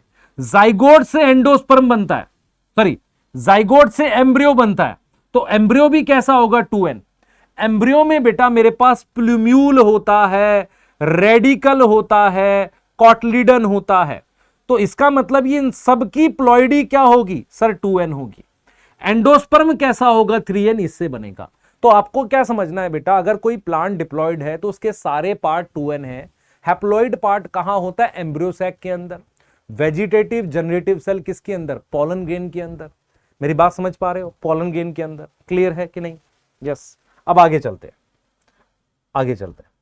अब हम क्या पढ़ रहे हैं बेटा, पोस्ट फर्टिलाइजेशन चेंजेस पढ़ रहे हैं। मैं आपको यह समझा रहा हूं कि अगर जाइगोट डिप्लॉयड है तो एम्ब्रियो भी डिप्लॉयड है, क्योंकि वो जाइगोट से बना है। एम्ब्रियो के अंदर प्लूम्यूल, रेडिकल, कॉटलिडन ये चीजें होती, ये भी डिप्लॉयड है। अगर पीसी ट्रिप्लॉयड है तो एंडोस्पर्म भी कैसा बनेगा, ट्रिप्लॉयड बनेगा। ठीक है। अब हम बात कर रहे हैं बेटा पोस्ट फर्टिलाइजेशन चेंजेस की, जिसमें हम डेवलप करेंगे, एंडोस्पर्म बनाएंगे, एम्ब्रियो बनाएंगे, सीड बनाएंगे किससे, फ्रॉम ओव्यूल। फ्रूट बनाएंगे किससे, फ्रॉम ओवरी। तो ओवरी से फ्रूट बनाएंगे, सीड बनाएंगे ओव्यूल से। यही चीज एनसीईआरटी लिखते। कई बार क्या होता है, कुछ बच्चों को ये नहीं समझ में आता, इसने क्या लिखा है, double fertilize event of endosperm बनेगा, एम्ब्रियो बनेगा, फिर मैच्योरेशन ऑफ ओव्यूल लिखा। एस क्यों लिखा है, एक से ज्यादा सीड और सीड्स है ना। ओवरी किसमें बनेगी, फ्रूट में, तो ओव्यूल बनेगा सीड में, ओवरी बनेगी फ्रूट में। इन सबको मैं किस में रखता हूं, पोस्ट फर्टिलाइजेशन चेंजेस। तो तीसरा बड़ा टॉपिक इस चैप्टर का है पोस्ट फर्टिलाइजेशन चेंजेस। क्या मेरी बात समझ में आ रही है, पोस्ट फर्टिलाइजेशन चेंजेस की हम बात कर रहे हैं। क्या मेरी बात समझ में आ रही है, बताओ। सही है। तो सबसे पहले हम क्या पढ़ेंगे, एंडोस्पर्म डेवलपमेंट पढ़ेंगे। चलिए स्टार्ट करते हैं। Heading post fertilization changes. मैं आपसे एक सवाल पूछता हूं, मैंने ये जाइगोट लिखा है, आप मुझे बताओ जाइगोट ऊपर कैसे आ गया। बेटा घुमा दे उसे, आपको बस यहां पर क्या फिक्स करना पड़ेगा कि ऊपर क्या है, माइक्रोपाइल एंड है जहां पर जाइगोट है, नीचे क्या है, चैलेजल एंड है। यस। अब ये जो जाइगोट मेरे पास है ना, ये जो जाइगोट मेरे पास है, ये जो जाइगोट मेरे पास है, ध्यान से देखना बेटा, ये जो जाइगोट मेरे पास है, अब आप इस जाइगोट से क्या बनाओगे, एम्ब्रियो। क्या बनाओगे, एम्ब्रियो। एम्ब्रियो में क्या क्या चीजें होती हैं, पहला एक होता है एम्ब्रियो का एक्सिस, और दूसरी चीज उसमें कॉटलिडन होती है। फर्क क्या है, जाइगोट डिप्लॉयड है, एम्ब्रियो डिप्लॉयड है। जाइगोट पर सिंगल सेल होता है, एम्ब्रियो में बहुत सारे सेल होते हैं, यही फर्क होता है। यस। अब मैं यहां कौन सी डिवीजन करूंगा सर, माइटोसिस करूंगा। अब ये वाला सेल, इसका ये 3n का न्यूक्लियस है, इस सेल को कहते हैं primary endosperm cell. Primary endosperm cell कहते हैं। अब ये जो प्राइमरी एंडोस्पर्म सेल है, इससे मेरे पास एक टिश्यू बनता है जिसको एंडोस्पर्म कहते हैं। फर्क क्या है सर, ये भी 3n है, ये भी 3n है।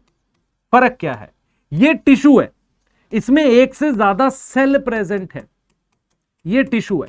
और ये टिश्यू क्या होता है बेटा, इसमें फूड रिजर्व होता है, खूब खाना होता है। खाना किस लिए होता है मैं आपको बताता हूं। देखो आपको क्या करना है, जाइगोट से, बेटा मेरी गर्दन में दर्द है बहुत ज्यादा इस वक्त, ठीक है, थोड़ा पता चल रहा होगा आपको। जाइगोट से मुझे एम्ब्रियो बनाना है, जाइगोट से मुझे क्या बनाना है, एम्ब्रियो बनाना है। मेरी बात समझ में आ रही है। जाइगोट से ये जाइगोट है, इस जाइगोट से मुझे एम्ब्रियो बनाना है। एम्ब्रियो में मेरे पास एम्ब्रियोनल एक्सिस है और कॉटलिडन है, सही है। यहां पर मेरे पास प्राइमरी एंडोस्पर्म सेल है, उससे हमने क्या बनाया है, एंडोस्पर्म बनाया। एंडोस्पर्म एक टिश्यू है, समझो ध्यान से। एंडोस्पर्म क्या है, एक तरह का टिश्यू है बेटा। एंडोस्पर्म क्या है, टिश्यू है एक, जिसमें क्या है, हमारे पास फूड रिजर्व है। हमारे पास क्या है, फूड रिजर्व है, ठीक है। हमारे पास क्या है, फूड रिजर्व। फूड रिजर्व मतलब बहुत सारा खाना है, क्लियर है, बहुत सारा खाना है बेटा, ध्यान से सुने, ध्यान से सुने, बहुत सारा खाना है, क्लियर है, बहुत सारा खाना है। तो ये चीज आपको समझ में आएगी बेटा कि हमने ये समझना है कि एंडोस्पर्म टिश्यू जो होता है, आप समझो मैं एंडोस्पर्म बना क्यों रहा हूं। जैसे जाइगोट जब एम्ब्रियो बनाएगा ना, उस वक्त खाना चाहिए, एम्ब्रियो में खाना होता है, वो खाना कौन देगा, एंडोस्पर्म। तो मुझे पीईसी से एंडोस्पर्म बनाना है, जाइगोट से एम्ब्रियो बनाना है, पर जाइगोट को खाना कौन देगा बेटा, जाइगोट को खाना, एम्ब्रियो बनाने के लिए खाना कौन देगा, एंडोस्पर्म देगा। तो सबसे पहले मुझे एंडोस्पर्म करना है। तो what is role of endosperm, इधर देख, ये एंडोस्पर्म है ये वाला, और ये जाइगोट है।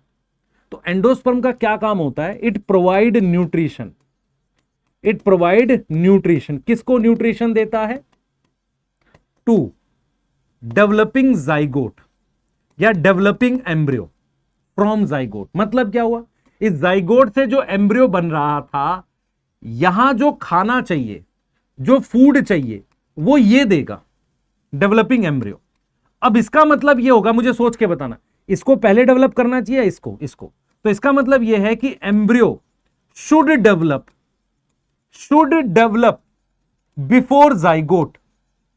Before zygote form embryo. दूसरी चीज, मेरी बात सुनना ध्यान से, ध्यान सुनना, एंडोस्पर्म इसको खाना देगा तो एंडोस्पर्म खर्च हो जाएगा।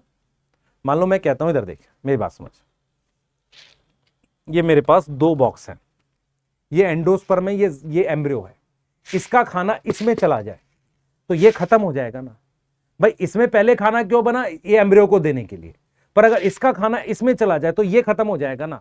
तो अगर मैं आपसे कहूं कि अगर सारा food, all food of endosperm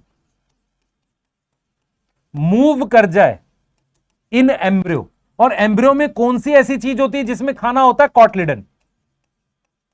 तो सीड के अंदर, सीड नॉट हैव एंडोस्पर्म। मेरी बात समझ में आई नहीं आई, रिपीट कर देता हूं, देख इधर समझ, ये एंडोस्पर्म है, ये एम्ब्रियो जाइगोट है। जब एंडोस्पर्म अपना खाना जाइगोट को देगा तो ये एम्ब्रियो बनेगा। अगर एंडोस्पर्म का सारा खाना इसमें चला गया, किसमें चला गया भाई, किसमें चला गया, इसमें चला गया, एम्ब्रियो में चला गया, तो एंडोस्पर्म तो खर्च हो जाएगा। तो हमारे पास दो तरह के सीड मिलते हैं, एक सीड जिसका पूरा एंडोस्पर्म खर्च हो गया, उन्हें हम कहते हैं नॉन एंडोस्पर्मस सीड। उन्हें हम क्या नाम देते हैं, नॉन एंडोस्पर्मस सीड। ये वो सीड होते हैं जिनमें एंडोस्पर्म कंज्यूम हो गया होता है, एंडोस्पर्म कंज्यूम हो गया तो खाना कहां होता है, इसमें।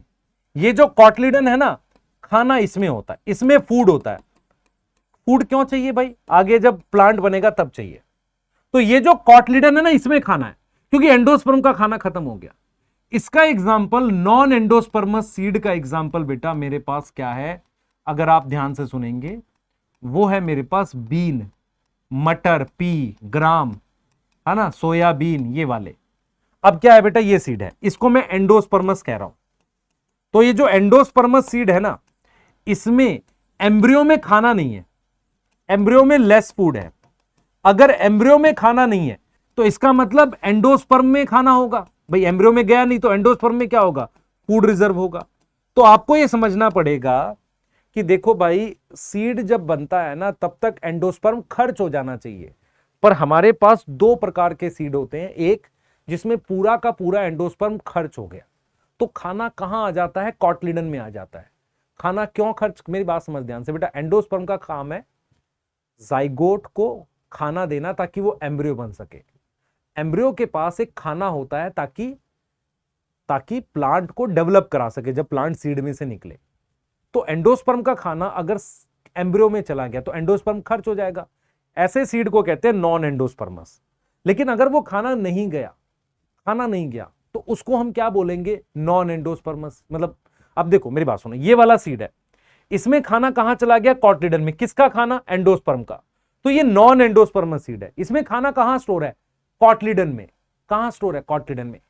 इस वाले सीड में खाना स्टोर है एंडोस्पर्म में। इसका क्या मतलब हुआ, एंडोस्पर्म से खाना किसमें नहीं गया, किसमें नहीं गया, एम्ब्रियो के कॉटलिडन में नहीं गया। सिंपल सी बात है, एंडोस्पर्म का काम एम्ब्रियो को खाना देना।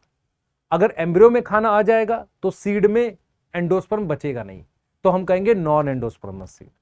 एम्ब्रियो में खाना नहीं आएगा तो फिर सॉरी, एम्ब्रियो में खाना आ जाएगा तो हम कहेंगे नॉन एंडोस्पर्मस सीड। नहीं आएगा तो एंडोस्पर्म रहेगा, उसे कहेंगे एंडोस्पर्मस सीड। क्लियर है, सही है। चलिए आइए, तो जो डाइकॉट सीड होते हैं ना, वो उनमें 2 कॉटलिडन होते हैं, और इस कॉटलिडन में क्या होता है, फूड रिजर्व होता है। यस, फूड रिजर्व होता है।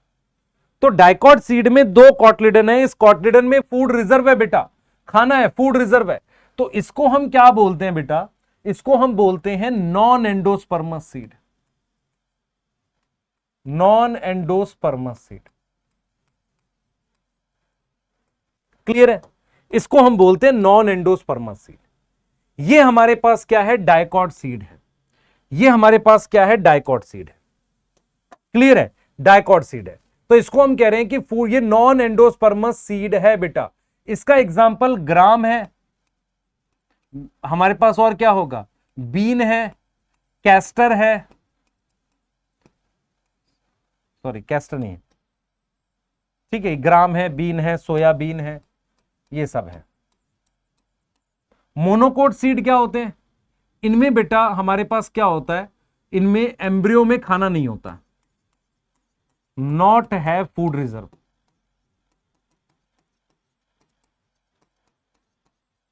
और ये इसलिए क्या होते हैं, इसमें एंडोस्पर्म में खाना होता है।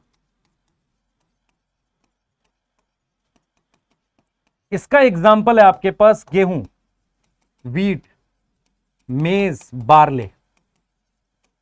यस, अब यहां पर एक्सेप्शन सुनो, एक्सेप्शन। कैस्टर जो है वो डाइकॉट है बट एंडोस्पर्मस है। यस और नो। ऑर्किड है, वो मोनोकोट है बट नॉन एंडोस्पर्मस। यहां तक याद रहेगी, क्लियर है, बताइए, यहां तक समझ में आ रही है, यहां तक क्लियर है, जल्दी सोचिए।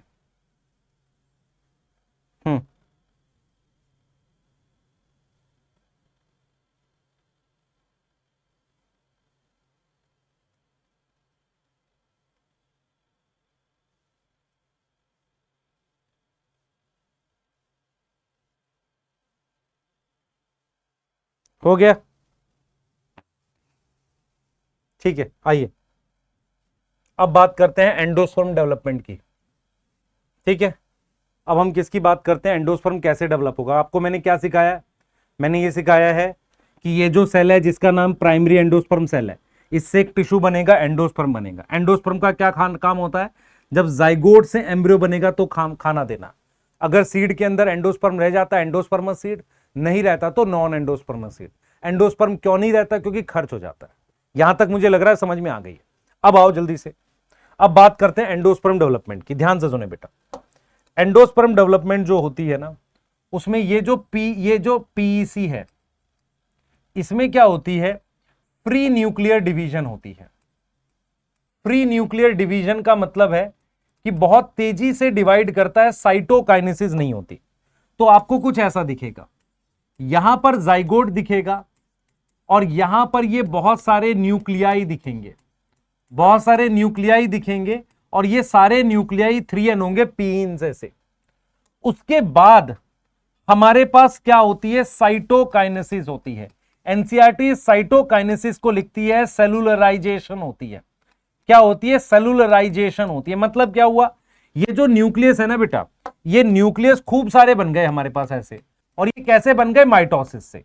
अब क्या होगा, इसमें साइटोकाइनेसिस, ये जाइगोट है, ये अभी डिवाइड नहीं किया क्योंकि पहले एंडोस्पर्म बनाना है।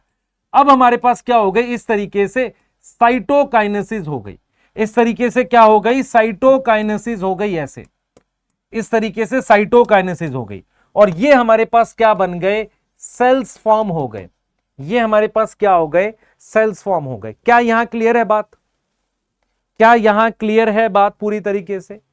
तो हम यहां पर ये समझ रहे हैं कि मोस्ट प्लांट में, ध्यान से सुनेंगे बेटा, मोस्ट प्लांट में पीईसी प्री न्यूक्लियर डिवीजन करता है। इसका एग्जाम्पल है कोकोनट वाटर। आपने जो कोकोनट का पानी देखा है ना, वो एक तरह का फ्री न्यूक्लियर एंडोस्पर्म है। क्या है बेटा वो फ्री न्यूक्लियर एंडोस्पर्म है, यस और नो। और जब उससे सेल बनते हैं, जो उसका व्हाइट एडिबल पार्ट है, कोकोनट का सफेद पार्ट है, कोकोनट का जो व्हाइट सफेद पार्ट है, व्हाइट एडिबल पार्ट है, वो क्या है बेटा, वो सेलुलर एंडोस्पर्म होता है, मतलब वो सेल्स हैं। यस, क्लियर है? तो आपको ये समझना पड़ेगा कि एंडोस्पर्म डेवलपमेंट जो होती है उसमें सबसे मेथड क्या है कि पहले पीईसी डिवाइड करके खूब सारे न्यूक्लियाई बनाता है, फिर साइटोकाइनेसिस होती है। इसका बेस्ट एग्जांपल है जब आप नारियल पानी पीने जाते हो तो उससे कहते हो कि मुझे पानी वाला दे दे या क्या मलाई वाला दे दे। वो कहता है कि अगर पानी ज्यादा होगा तो मलाई नहीं होगी। पानी ज्यादा होने का मतलब वो इनिशियल स्टेज है, जो नारियल की ना, वो इनिशियल स्टेज, नारियल एक सीड है, उसके अंदर एंडोस्पर्म डेवलपमेंट चल रही है। तो वहां पर क्या है बेटा, अंदर जो एंडोस्पर्म डेवलपमेंट चल रही है, जो पानी है ना वो न्यूक्लियस है। बाद में जब सेल बन जाएंगे तो मलाई बन जाएगी। तो अगर मलाई ज्यादा होगी तो पानी नहीं होगा, समझो ध्यान से, मलाई ज्यादा होगी तो क्या नहीं होगा बेटा, पानी नहीं होगा, कम होगा पानी। तो पानी क्या है, फ्री न्यूक्लियर एंडोस्पर्म। उसके बाद की स्टेज क्या है, सेलुलर एंडोस्पर्म। और आपको ध्यान रखना है कि endosperm development mostly free nuclear होती है। ऐसा ही होता है कि पहले बहुत सारे न्यूक्लियस बनते हैं, फिर जाके साइटोकाइनेसिस होती है। क्या यह समझ में आ रहा है? और एंडोस्पर्म किसके डिवीजन से पहले बनाना है, मुझे बताना। एंडोस्पर्म किससे पहले बनाना बेटा? एंडोस्पर्म क्या होता है? एंडोस्पर्म बेटा न्यूट्रिटिव टिश्यू है। क्या है? न्यूट्रिटिव टिश्यू है, मतलब उसमें न्यूट्रिशन है। किसको देता है? गिव न्यूट्रिशन टू, बताओ, give nutrition to developing embryo. इसलिए थोड़ा बहुत एंडोस्पर्म बन जाना चाहिए। तो आपने यहां पर क्या सीखा बेटा, पोस्ट फर्टिलाइजेशन चेंजेस में, जहां आपके पास प्राइमरी एंडोस्पर्म सेल था, सेंट्रल सेल से बना था, वो सेल ट्रिप्लॉइड था, वो जल्दी से डिवाइड करता, इतनी तेजी से डिवाइड करता है कि पहले सिर्फ न्यूक्लियस बनते हैं। बहुत सारे न्यूक्लियस को हम न्यूक्लियाई कहते हैं। जो कोकोनट का पानी है वो एक तरह के न्यूक्लियस है। बाद में जब साइटोकाइनेसिस होती है, सेल बनते हैं, तो वो मलाई बनती है साइड वाली, पानी घटता जाता है। याद रहेगा, याद रहेगा। और आपको पता है कि एंडोस्पर्म सीड दो तरीके के होते हैं, एक जिनमें एंडोस्पर्म बाद में भी बच जाता है, उसे कहते हैं एंडोस्पर्मस सीड। उसका एक और नाम है बेटा, एक और नाम है एंडोस्पर्मस का, एक और नाम है एल्ब्यूमिनस सीड। क्या नाम है? Albuminous seed. और ऐसा सीड जिसमें एंडोस्पर्म नहीं है, नॉन एंडोस्पर्मस, और वो डाइकॉट के होते हैं मोस्टली, उसका एक और नाम है एक्स एल्ब्यूमिनस। एल्ब्यूमिन किसे कह रहे हैं यहां पर? खाने को कह रहे हैं। एक्स एल्ब्यूमिनस मतलब खाना नहीं है। क्लियर है? यस। तो आपके पास बीन, ग्राम, सोयाबीन, ग्राउंडनट, ये वाले जो होते हैं बेटा, ये नॉन एंडोस्पर्मस होते हैं। इनमें आपको, जैसे चना देखा आपने, चने का जो दो हिस्सा होता है वो कॉटलेडन है, खाना कॉटलेडन में। गेहूं देखा है, चावल देखा है, चावल में आपने अगर ध्यान से देखा होगा, चावल जो होता है उसका एक कोना कटा होता है। तो चावल जो खाते हैं ना हम, वो एक तरीके का एंडोस्पर्म है। खाना कहां स्टोर है? एंडोस्पर्म में स्टोर है। याद रह जाएगी बात ये। चलिए आगे चलते हैं, आगे आ जाओ। ये वो पॉइंट्स हैं जो आपको ध्यान रखने हैं। देखो बेटा, एंडोस्पर्म डेवलपमेंट प्रीसीड, प्रीसीड का क्या मतलब है? पहले होना चाहिए एम्ब्रियो डेवलपमेंट से, ठीक है। और ये ऐसा टिश्यू है जिसमें क्या है? रिजर्व फूड मटेरियल है, और यूज करता है न्यूट्रिशन ऑफ डेवलपिंग एम्ब्रियो, इसको यूज करता है। PN, primary endosperm, successive division करता है, और बहुत सारे क्या बनाता है? न्यूक्लियाई बनाता है। देखो, सक्सेसिव डिवीजन करके न्यूक्लियाई बनाता है। This stage is called free nuclear endosperm. इस स्टेज को क्या बोलते हैं? Free nuclear endosperm. किसकी बात कर रहा है? कोकोनट वाटर की। फिर जब उसमें सेल वॉल फॉर्मेशन होती है, यस, और वो क्या बनता है बेटा? सेलुलर बन जाता है, सेल बन जाते हैं, ठीक है। अब ये कह रहा था number of free nuclei form before cellularisation, बहुत सारे न्यूक्लियस बनते हैं। जैसे जो कोकोनट वाटर है, टेंडर का मतलब होता है जो अभी यंग कोकोनट है, वो जो आपने सुना है वो क्या है, फ्री न्यूक्लियर एंडोस्पर्म है, ठीक है, जिसमें बहुत न्यूक्लियाई है। और जो व्हाइट कर्नल है, सफेद पार्ट है, वो क्या है, सेलुलर एंडोस्पर्म है, ठीक है।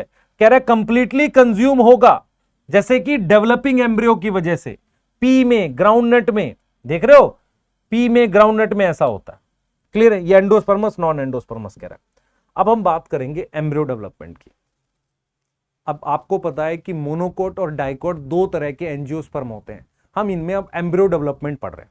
हम क्या पढ़ रहे हैं बेटा, एम्ब्रियो डेवलपमेंट पढ़ रहे हैं, किसमें, मोनोकोट और डाइकोट में। क्लियर है कि नहीं, मोनोकोट और डाइकोट में हम क्या पढ़ रहे हैं, एम्ब्रियो डेवलपमेंट पढ़ रहे हैं। मेरी बात समझ में आ रही है, हम क्या पढ़ रहे हैं, एम्ब्रियो डेवलपमेंट पढ़ रहे हैं। क्लियर है, चलिए बात करते हैं, ध्यान से देखें। अगर मैं आपसे कहूं कि एम्ब्रियो डेवलपमेंट सीखने से पहले क्यों ना हम एम्ब्रियो का स्ट्रक्चर देखें, तो सबसे पहले देखो, जो चीज बनानी है उससे पहले उसका स्ट्रक्चर देखते हैं। तो सबसे पहले हम देख रहे हैं स्ट्रक्चर ऑफ डाइकोट एम्ब्रियो।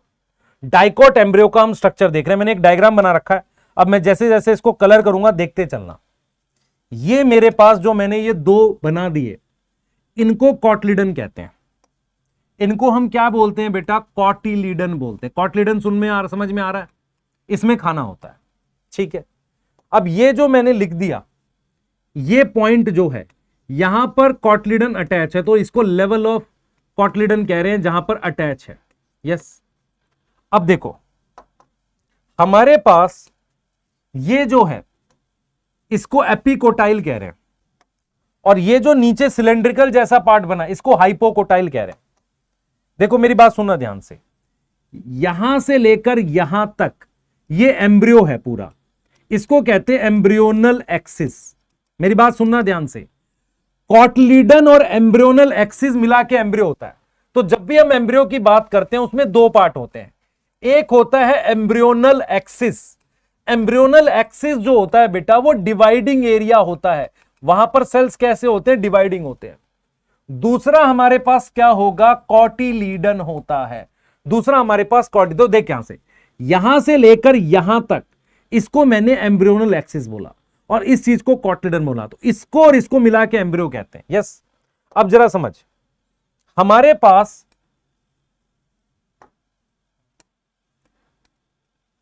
पास ध्यान दियो बेटा,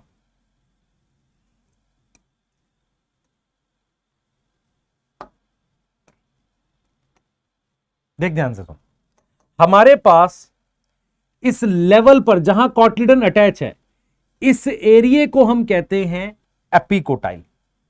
क्या बोल रहे हैं, एपिकोटाइल बोल रहे हैं। तो एपिकोटाइल क्या है, कहां से कहां तक एपिकोटाइल है, यहां से देख, ये वाला पूरा इतना इतना एपिकोटाइल है। तो एपिकोटाइल क्या है, part of embryonal axis, part of embryonal axis above the level of cotyledon, above the level of cotyledon, cotyledon के लेवल के ऊपर। यस, उसको हमने क्या बोला है, एपिकोटाइल बोला है। समझ में आ गया। अब याद कर कॉटलिडन क्या था, कॉटलिडन में क्या होता है बेटा, ये पार्ट ऑफ एम्ब्रियो है, इसमें क्या होता है, फूड रिजर्व होता है। ये मैं किसका एम्ब्रियो बना रहा हूं बेटा, डाइकोट का। डाइकोट मतलब जैसे मटर हो गया, चना हो गया, उसका। अब देख, अब यहां पर हमने एक वर्ड यूज किया है, प्लूम्यूल। प्लूम्यूल क्या है वो देख, व्हाट इज प्लूम्यूल, ये देख, यहां लिख देते हैं प्लूम्यूल क्या है, ये देख, इधर देखिए मेरी तरफ, यहां से लेकर यहां तक ये वाला, ये एपिकोटाइल है। इसकी जो टिप है ना, टिप, इसको प्लूम्यूल कह रहे हैं। तो tip of epicotyl, tip of epicotyl को प्लूम्यूल कह रहे हैं। और यही जाकर आगे क्या बनाता है, शूट देता है। शूट मतलब स्टेम बनाता है। यस, अब देख, ये जो नीचे वाला हिस्सा है यहां से यहां तक, इसके लिए वर्ड है हाइपोकोटाइल। पूरा का पूरा, पूरा यहां से लेकर यहां तक की बात कर रहा हूं, हाइपोकोटाइल। तो ये सिलेंड्रिकल पोर्शन है, थोड़ा सिलेंड्रिकल होता है, cylindrical portion below the level of below the level of cotyledon, इसका नाम हमने क्या रखा, हाइपोकोटाइल रखा। अब ये जो मेरे पास है, ये इसकी टिप को हमने क्या नाम दे दिया, रेडिकल। तो रेडिकल क्या है बेटा, टिप ऑफ हाइपोकोटाइल है। हाइपोकोटाइल की जो टिप है उसको हमने क्या बोल दिया, रेडिकल बोल दिया। तो टिप ऑफ हाइपोकोटाइल को हमने क्या बोल दिया है, रेडिकल बोल दिया है। क्लियर है, रेडिकल बोल दिया है। मेरी बात समझ में आ रही है, रेडिकल बोल दिया है। क्या मेरी बात समझ में आ रही है, क्या मेरी बात समझ में आ रही है?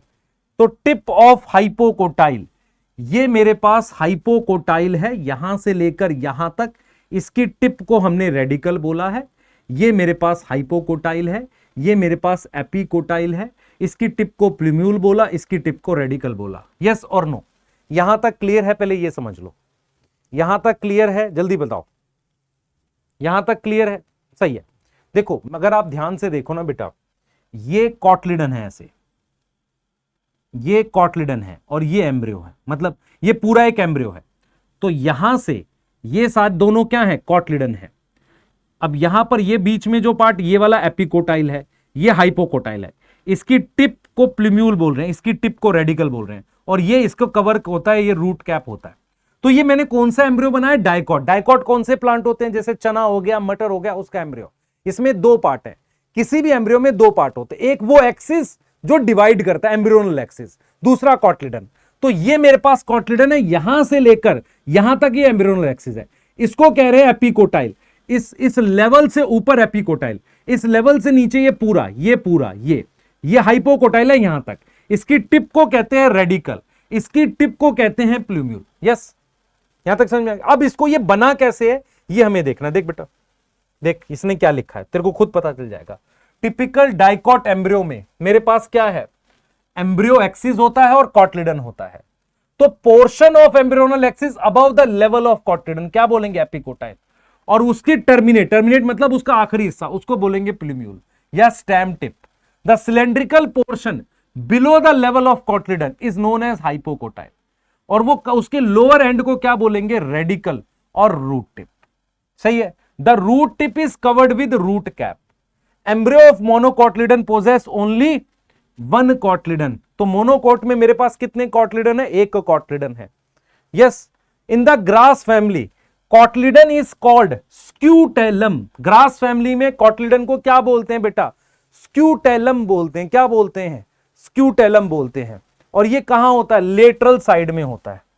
कहां होता है, एम्ब्रियो एक्सिस के लेटरल साइड में, एम्ब्रियो एक्सिस के साइड में होता है। मैं इस पे अभी आ रहा हूं, मोनोकोट एम्ब्रियो पे भी आ रहा हूं, मैं बता ही देता हूं, फिर हम लोग डेवलपमेंट पढ़ेंगे। देख बेटा, देख तुझे मोनोकोट का नाम का पता है, वीट गेहूं, राइस, ठीक है, मेज, ये मोनोकोट है। इसके अलावा अनियन भी मोनोकोट है। अब ये चारों मोनोकोट है, ये चारों मोनोकोट है, ठीक है। अनियन भी मोनोकोट है, सही है। लिली मोनोकोट है। लेकिन इनको हम किस में रखते हैं, ग्रास फैमिली में। किस में रखते हैं, ग्रास फैमिली में रखते हैं। यस, अब जरा एक बार समझने की कोशिश करते हैं। मैंने क्या किया है, इस तरीके से एम्ब्रियोनल एक्सिस बना दिया, और यहां पर इस तरीके से ये कॉटलिडन ऐसे अटैच कर दिया। थोड़ा सा कॉटलिडन यहां निकला हुआ है, बचा हुआ। देखो, दो कॉटलिडन है, ये डेवलप नहीं किया, ये वाला पूरा डेवलप किया है। मेरी बात समझना ध्यान से, ये देखो ध्यान से समझो, मेरी बात समझो। ये मैंने कॉटलिडन बना दिया ऐसे, और ये मैंने कॉटलिडन बनाया पर डेवलप नहीं किया। मेरा ये कहना है कि जो मोनोकोट है, ये भी मोनोकोट है, ये भी मोनोकोट है, पर ऐसा मोनोकोट जो वीट, राइस, मेज, शुगर केन, उन्हें ग्रास फैमिली कहते हैं। तो ग्रास फैमिली में जो कॉटलिडन होता है उसका अलग नाम होता है स्क्यूटेलम। क्या नाम होता है, स्क्यूटेलम। तो मैं ये कह रहा हूं कि ये एम्ब्रियो एक्सिस है, इसके साइड में कॉटलिडन है। तो आपको ये ध्यान रखना पड़ेगा कि मोनोकोट में हमारे पास कॉटिलीडन कैसा होता है, लेटरली प्रेजेंट है। लेटरली का मतलब होता है साइड में। कॉटलिडन हमारे पास कैसे प्रेजेंट है, साइड में प्रेजेंट है, ऐसे साइड में प्रेजेंट है। यस, ग्रास फैमिली में कॉटिलीडन का नाम क्या रखेंगे, कॉटलिडन का नाम क्या रखेंगे? Name is scutellum. ये सिर्फ ग्रास फैमिली में होता है, अनियन में नहीं होगा। सही है। अब मेरे पास बचे हुए कॉटलिडन का नाम होता है एपीब्लास्ट। एपीब्लास्ट कहते हैं। एपीब्लास्ट का मतलब होता है रेमिनेंट। रेमिनेंट मतलब बचा हुआ कॉटलिडन। अब देखो, इस पार्ट को हम कहते हैं एपिकोटाइल, इस पार्ट को कहते हैं हाइपोकोटाइल। हाइपोकोटाइल और इस पार्ट को कहते हैं एपिकोटाइल। यस, ये वाला पार्ट जो है, ये वाला पार्ट, इसको प्लूम्यूल कह रहे हैं। यस, और ये वाले पार्ट को हम क्या बोल रहे हैं? रेडिकल। अब मेरी बात सुनना ध्यान से। ग्रास फैमिली में क्या होता है? ग्रास फैमिली में ही बोल रहा हूं, जो ये प्लूम्यूल है, इसके बाहर लीफ जैसा एक स्ट्रक्चर होता है, उसे कहते हैं कोलियोप्टाइल। तो ग्रास फैमिली में क्या होगा बेटा? कोलियोप्टाइल प्रेजेंट होता है। कोलियोप्टाइल क्या है? लीफ लाइक या फोलियर होलो स्ट्रक्चर है। होलो मतलब खोखला। यस और नो?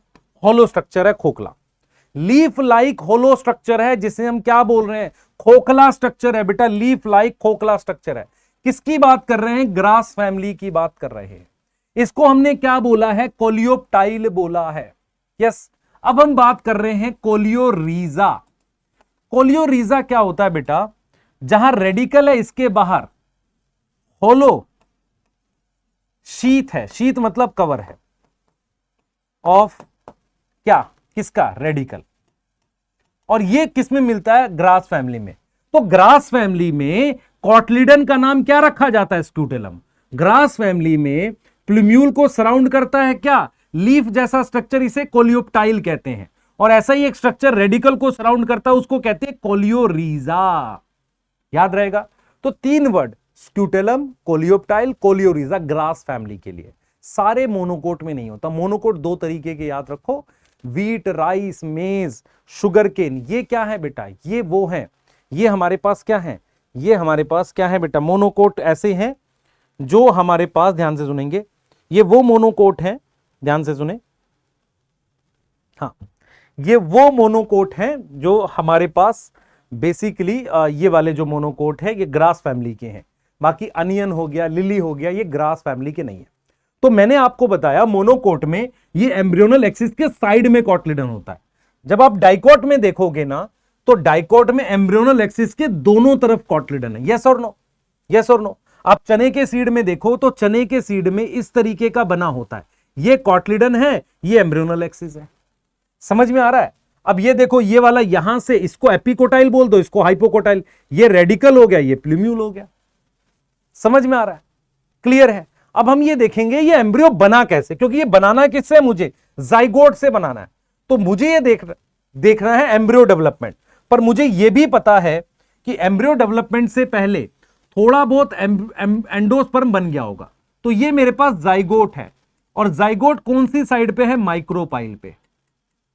और ये मेरे पास थोड़ा सा क्या बन चुका है बेटा? ऑलरेडी थोड़ा सा मेरे पास ये टिश्यू बन चुका है, जिसको आप क्या नाम दोगे? एंडोस्पर्म। यस, ये 3N एंडोस्पर्म टिश्यू है। ये टिश्यू इसको न्यूट्रिशन देगा। अब देखो, मैं जाइगोट के साथ क्या कर रहा हूं? जाइगोट को डिवाइड करते हैं और माइटोसिस करते हैं। हम 2 सेल बनाते हैं, एक बनाते हैं बड़ा सेल और एक बनाते हैं छोटा सेल। तो हमने क्या किया बेटा? हमने जाइगोट को डिवाइड किया,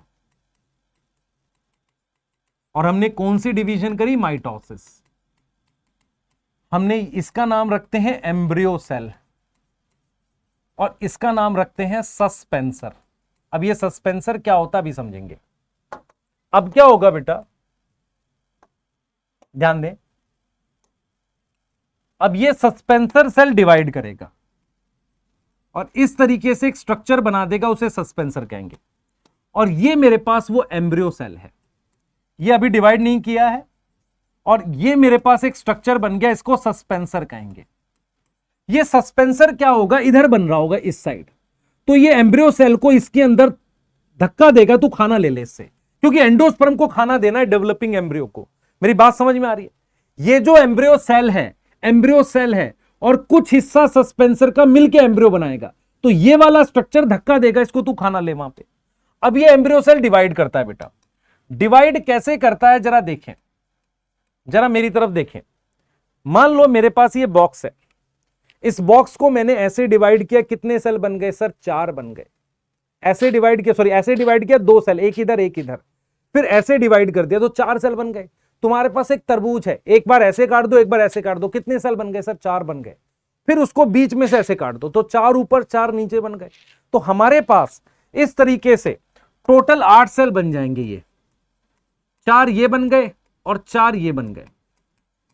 इसको हम क्या बोल सकते हैं? 8 से 16 सेल की स्टेज बन सकती है ऐसे। इसे हम नाम देते हैं प्रो एम्ब्रियो, एम्ब्रियो से पहले। ठीक है, अब क्या होगा बेटा? ये और डिवाइड करेगा, और डिवाइड करेगा, और हमारे पास कुछ ऐसा एम्ब्रियो बन जाएगा। सेल्स और डिवाइड करेंगे, इसको कहेंगे ग्लोबुलर एम्ब्रियो। Globular embryo. फिर हम इसको और डिवाइड कराएंगे ऐसे, और ये कुछ ऐसा दिखने लगेगा।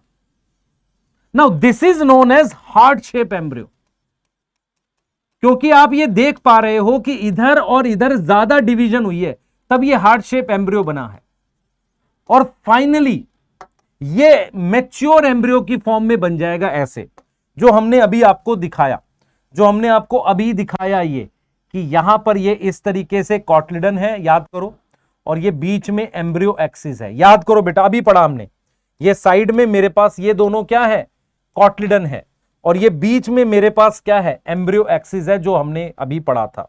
याद आया? जो हमने अभी पढ़ा था ये एम्ब्रियो एक्सिस। इसी डायग्राम को उल्टा बनाया हुआ है, इसी डायग्राम को उल्टा बनाया हुआ हमने यहां पर, ये देख ऐसे। इसको हम क्या, ये क्यों बन पाया ऐसा? क्योंकि यहां ग्रोथ ज्यादा हो गई। तो ये मेरे पास क्या है? मैच्योर एम्ब्रियो है। तो तुम्हें कैसे याद करना है बेटा? तुम्हें सीक्वेंस याद करना है। कैसे? सबसे पहले जाइगोट, फिर हमारे पास 2 सेल स्टेज, फिर आप प्रो एम्ब्रियो लिख लो, यस, फिर आप लिखो ग्लोबुलर, फिर हार्ट शेप, और फिर मैच्योर। अच्छा सर, ये तो आपने डाइकॉट का बताया, मोनोकॉट का क्या करेंगे? इनिशियल स्टेजेस, मान लो यहां तक इनिशियल स्टेजेस को मेंशन नहीं किया एनसीईआरटी ने। इनिशियल स्टेज मोनोकॉट डाइकॉट की सेम होती है, आगे जाके डिफरेंस आता है। तो जो इनिशियल स्टेज है ना बेटा, initial stage of dicot and monocot, वो क्या होती है? सेम होती है। फर्क बाद में आता है।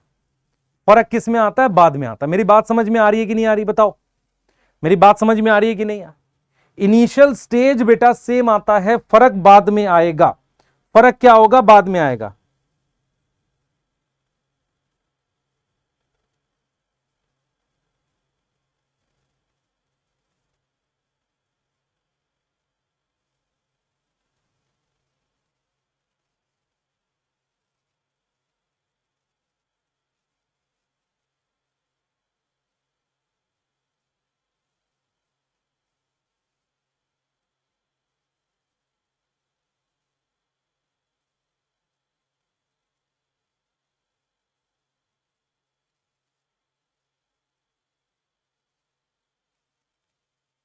यहां तक क्लियर है? चलिए आगे चलते। मोनोकोट एम्ब्रियो पढ़ लिया, अब हम बात करते हैं सीड की। अब हम बात करते हैं सीड की। ठीक है, हम पढ़ रहे हैं पार्ट्स ऑफ सीड। ठीक है, पार्ट्स ऑफ सीड की बात कर रहे हैं। ध्यान से सुनना जो मैं बोल रहा हूं आपको। यहां पे हमने क्या पढ़ लिया सर? हमने एम्ब्रियो डेवलपमेंट पढ़ लिया। देख डायग्राम देख, यहां क्लियरली मेंशन है डायग्राम में। देख, ये तेरे पास कैसा है? ये एक सेल जाइगोट है, फिर 2 सेल हो गई, फिर ये सस्पेंसर बन गया। ये कैसा है? Heart shape embryo. फिर ये कैसा बना? ये देख रहा है, ये ग्लोबुलर है, ये हार्ट शेप है। ये प्रो एम्ब्रियो आ सकता है यहाँ पे, ये सस्पेंसर है इसमें। अब ये देख ले, ये प्लूम्यूल यहां आएगा, यहां रेडिकल आएगा, और ये दोनों क्या है? कॉटलिडन। ये मैच्योर एम्ब्रियो। कर सकते हैं हम? बिल्कुल। अब आ जाओ सीड की बात करते हैं। सीड क्या होता है बेटा? प्रोडक्ट ऑफ फर्टिलाइजेशन है। तो सबसे पहले सीड क्या होता है? Product of fertilisation. फर्टिलाइजेशन में कब बनता है?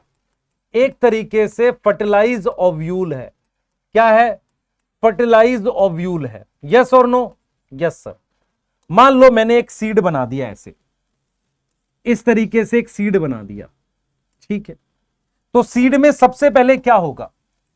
सबसे पहले सीड के बाहर होती है इंटेग्यूमेंट, सीड कोट कहते हैं उसे। सीड कोट किससे डेवलप करती है बेटा? Develop from integument. किससे डेवलप करती है? इंटेग्यूमेंट से डेवलप करती है। सीड कोट डेवलप करता है इंटेग्यूमेंट से। कोई डाउट है यहां पर? बताओ। सीड कोट किससे डेवलप करता है बेटा? इंटेग्यूमेंट से डेवलप करता है। यहां पर इंटेग्यूमेंट है ऐसे, इससे मेरे पास क्या डेवलप करता है? सीड कोट डेवलप करता है।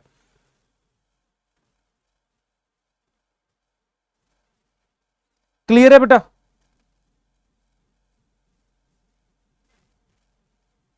क्लियर है? अब सुनना ध्यान से। सीड कोट किससे डेवलप करता है? इंटेग्यूमेंट से। उसमें दो लेयर होती है, आपने पढ़ा था।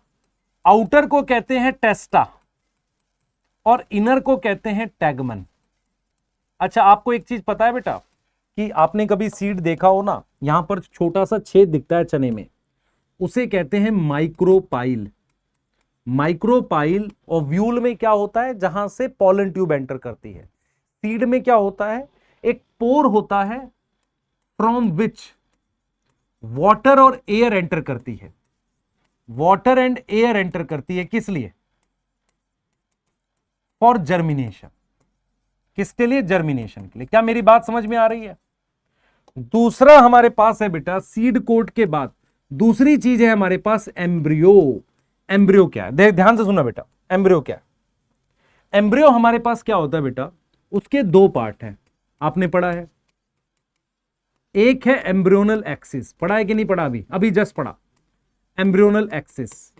अब एम्ब्रियोनल एक्सिस में क्या क्या है हमारे पास? एपिकोटाइल है और क्या है? हाइपोकोटाइल है। यस और नो? हाइपोकोटाइल है। उसके अलावा मेरे पास क्या प्रेजेंट होता है? कॉटिलीडन प्रेजेंट होता है। क्या प्रेजेंट होता है बेटा? मेरे पास कॉटिलीडन प्रेजेंट होता है। ये बात समझ पा रहे हो? तो कॉटिलीडन क्या होगा? जिसमें फूड रिजर्व होगा। जिसमें क्या होगा? फूड रिजर्व होगा। यस और नो? अब यहां पर आपको ध्यान रखना है कि हमारे पास कुछ सीड में एंडोस्पर्म हो सकता है। एंडोस्पर्म हमारे पास किस में हो सकता है? इन सम सीड, जिनको हम कहते हैं एंडोस्पर्मस या एल्ब्यूमिनस सीड। कौन से बताए थे? बता, कौन से बताए थे? सर आपने बताया था गेहूं, वीट, बार्ले, कैस्टर, मेज, ये बताए थे। और जो इनमें एंडोस्पर्म नहीं होता, नॉट प्रेजेंट, एंडोस्पर्म नहीं है, उसको क्या बोलेंगे? Non endosperms. उसको क्या बोलेंगे? Non endosperms. यस, उसको हम बोलने वाले हैं नॉन एंडोस्पर्मस। मेरी बात सुनो ध्यान से। नॉन एंडोस्पर्मस जो है बेटा, नॉन एंडोस्पर्मस जो है वो क्या है समझना। नॉन एंडोस्पर्मस क्या है जरा बहुत ध्यान से सुनना। नॉन एंडोस्पर्मस का मतलब हमारे पास है, नॉन एंडोस्पर्मस का मतलब जिसमें एंडोस्पर्म नहीं होता। इसके एग्जाम्पल में मेरे पास ग्राम, चना, बीन, ये सब आ जाते हैं, है ना? ये सब आ जाते हैं। ग्राउंडनट, ग्राउंडनट मूंगफली, है ना? सोयाबीन, ये सब आ जाते हैं। अच्छा मेरी बात सुनो, आप में से बहुत सारे बच्चों को पता है कि एम्ब्रियो सैक के बाहर एक लेयर होती थी, न्यूसिलस। कुछ ऐसे प्लांट हैं जहां पर देखो न्यूसिलस का काम क्या होता है? डेवलपिंग जो एम्ब्रियो सैक होता है ना, उसके अंदर न्यूट्रिशन देके खत्म हो जाना। नॉर्मली क्या होती है? न्यूसिलस क्या होती है? खत्म हो जाती है, पर कुछ में रह जाती है। तो नॉर्मली क्या होती है? न्यूसिलस क्या हो जाती है? डीजनरेट हो जाती है, खत्म हो जाती है। बट ध्यान से सुने, but in black pepper and sugar beet, इनमें न्यूसिलस परसिस्टेंट है। ये क्या मतलब हुआ भाई? ये क्या मतलब हुआ? मेरा कहने का मतलब ये है कि ओव्यूल के अंदर की न्यूसिलस नॉर्मली खत्म हो जाती है। कुछ सीड ऐसे हैं, ब्लैक पेपर और शुगर बीट, जिसमें न्यूसिलस रहती है एक परत की फॉर्म में, उसे हम नाम देते हैं पेरिस्पर्म। क्या नाम देते हैं? पैरी। पैरी का मतलब सराउंडिंग, स्पर्म मतलब सीड। तो सीड के अंदर चारों तरफ किसके, एम्ब्रियो के चारों तरफ एक परत है, उसको कह रहे हैं पेरिस्पर्म। सारे सीड में होती है? नहीं, कुछ ही सीड में होती है जिसमें न्यूक्लियस बच जाता है, जिसमें क्या होता है? न्यूक्लियस बच जाता है। यस। अब आइए, अब मैं अगर आपसे बात करूं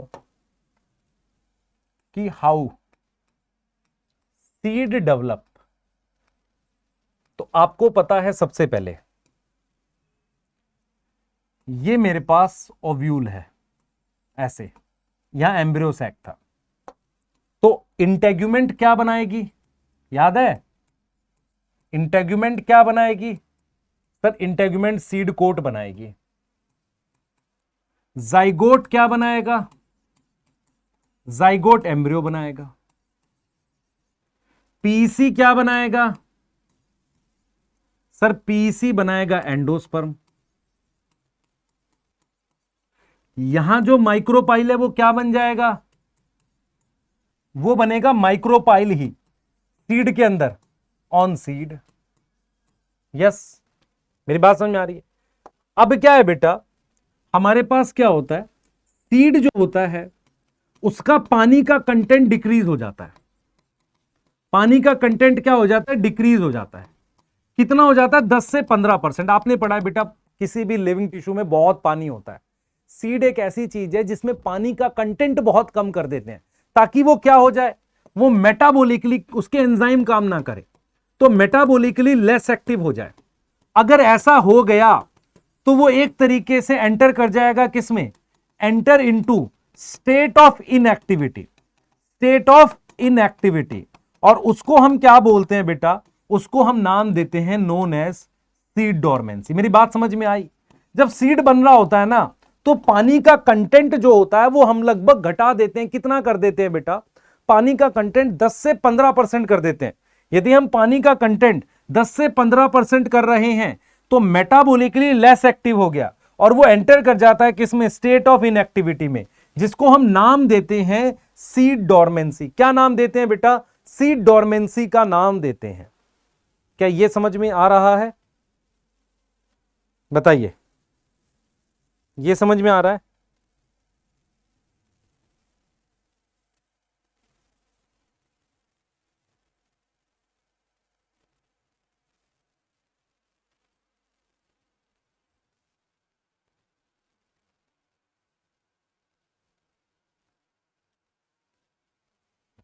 ये समझ में आ रहा है? ठीक है, आ जाओ। ठीक है, in angiosperm seed is a final product of sexual reproduction. ठीक है, it is describe as fertilize ovule. Seeds are formed inside fruits. A seed typically consists of seed coat, cotyledon, and embryo axis. The cotyledon of embryo are simple structure, generally thick, swollen due to storage of food reserve. Mature seed may be non-albuminous और ex-albuminous. Yes, देख पा रहे हो भाई? Seed में हो सकता है एल्ब्यूमिन मतलब एंडोस्पर्म हो या नहीं हो। क्लियर है? सही है। और एंडोस्पर्म कंप्लीटली कंज्यूम भी हो सकता है, वो हमने पढ़े पी में, ग्राउंडनट में। और एंडोस्पर्म जिसमें रहेगा वो क्या होगा? एल्ब्यूमिनस। व्हीट, मेज, बार्ले, कैस्टर। क्या होगा? ब्लैक पेपर में और बीट में रह जाता है न्यूक्लियस, उसको क्या बोलते हैं? पेरिस्पर्म। ये कर चुके हैं हम, अभी जस्ट किया। अब क्या करेंगे बेटा हम लोग? बहुत इंपॉर्टेंट टॉपिक है। अब देखो, यहां डोरमेंसी की बात करें, 10 से 15% पानी है, उसे डोरमेंसी कह रहे हैं।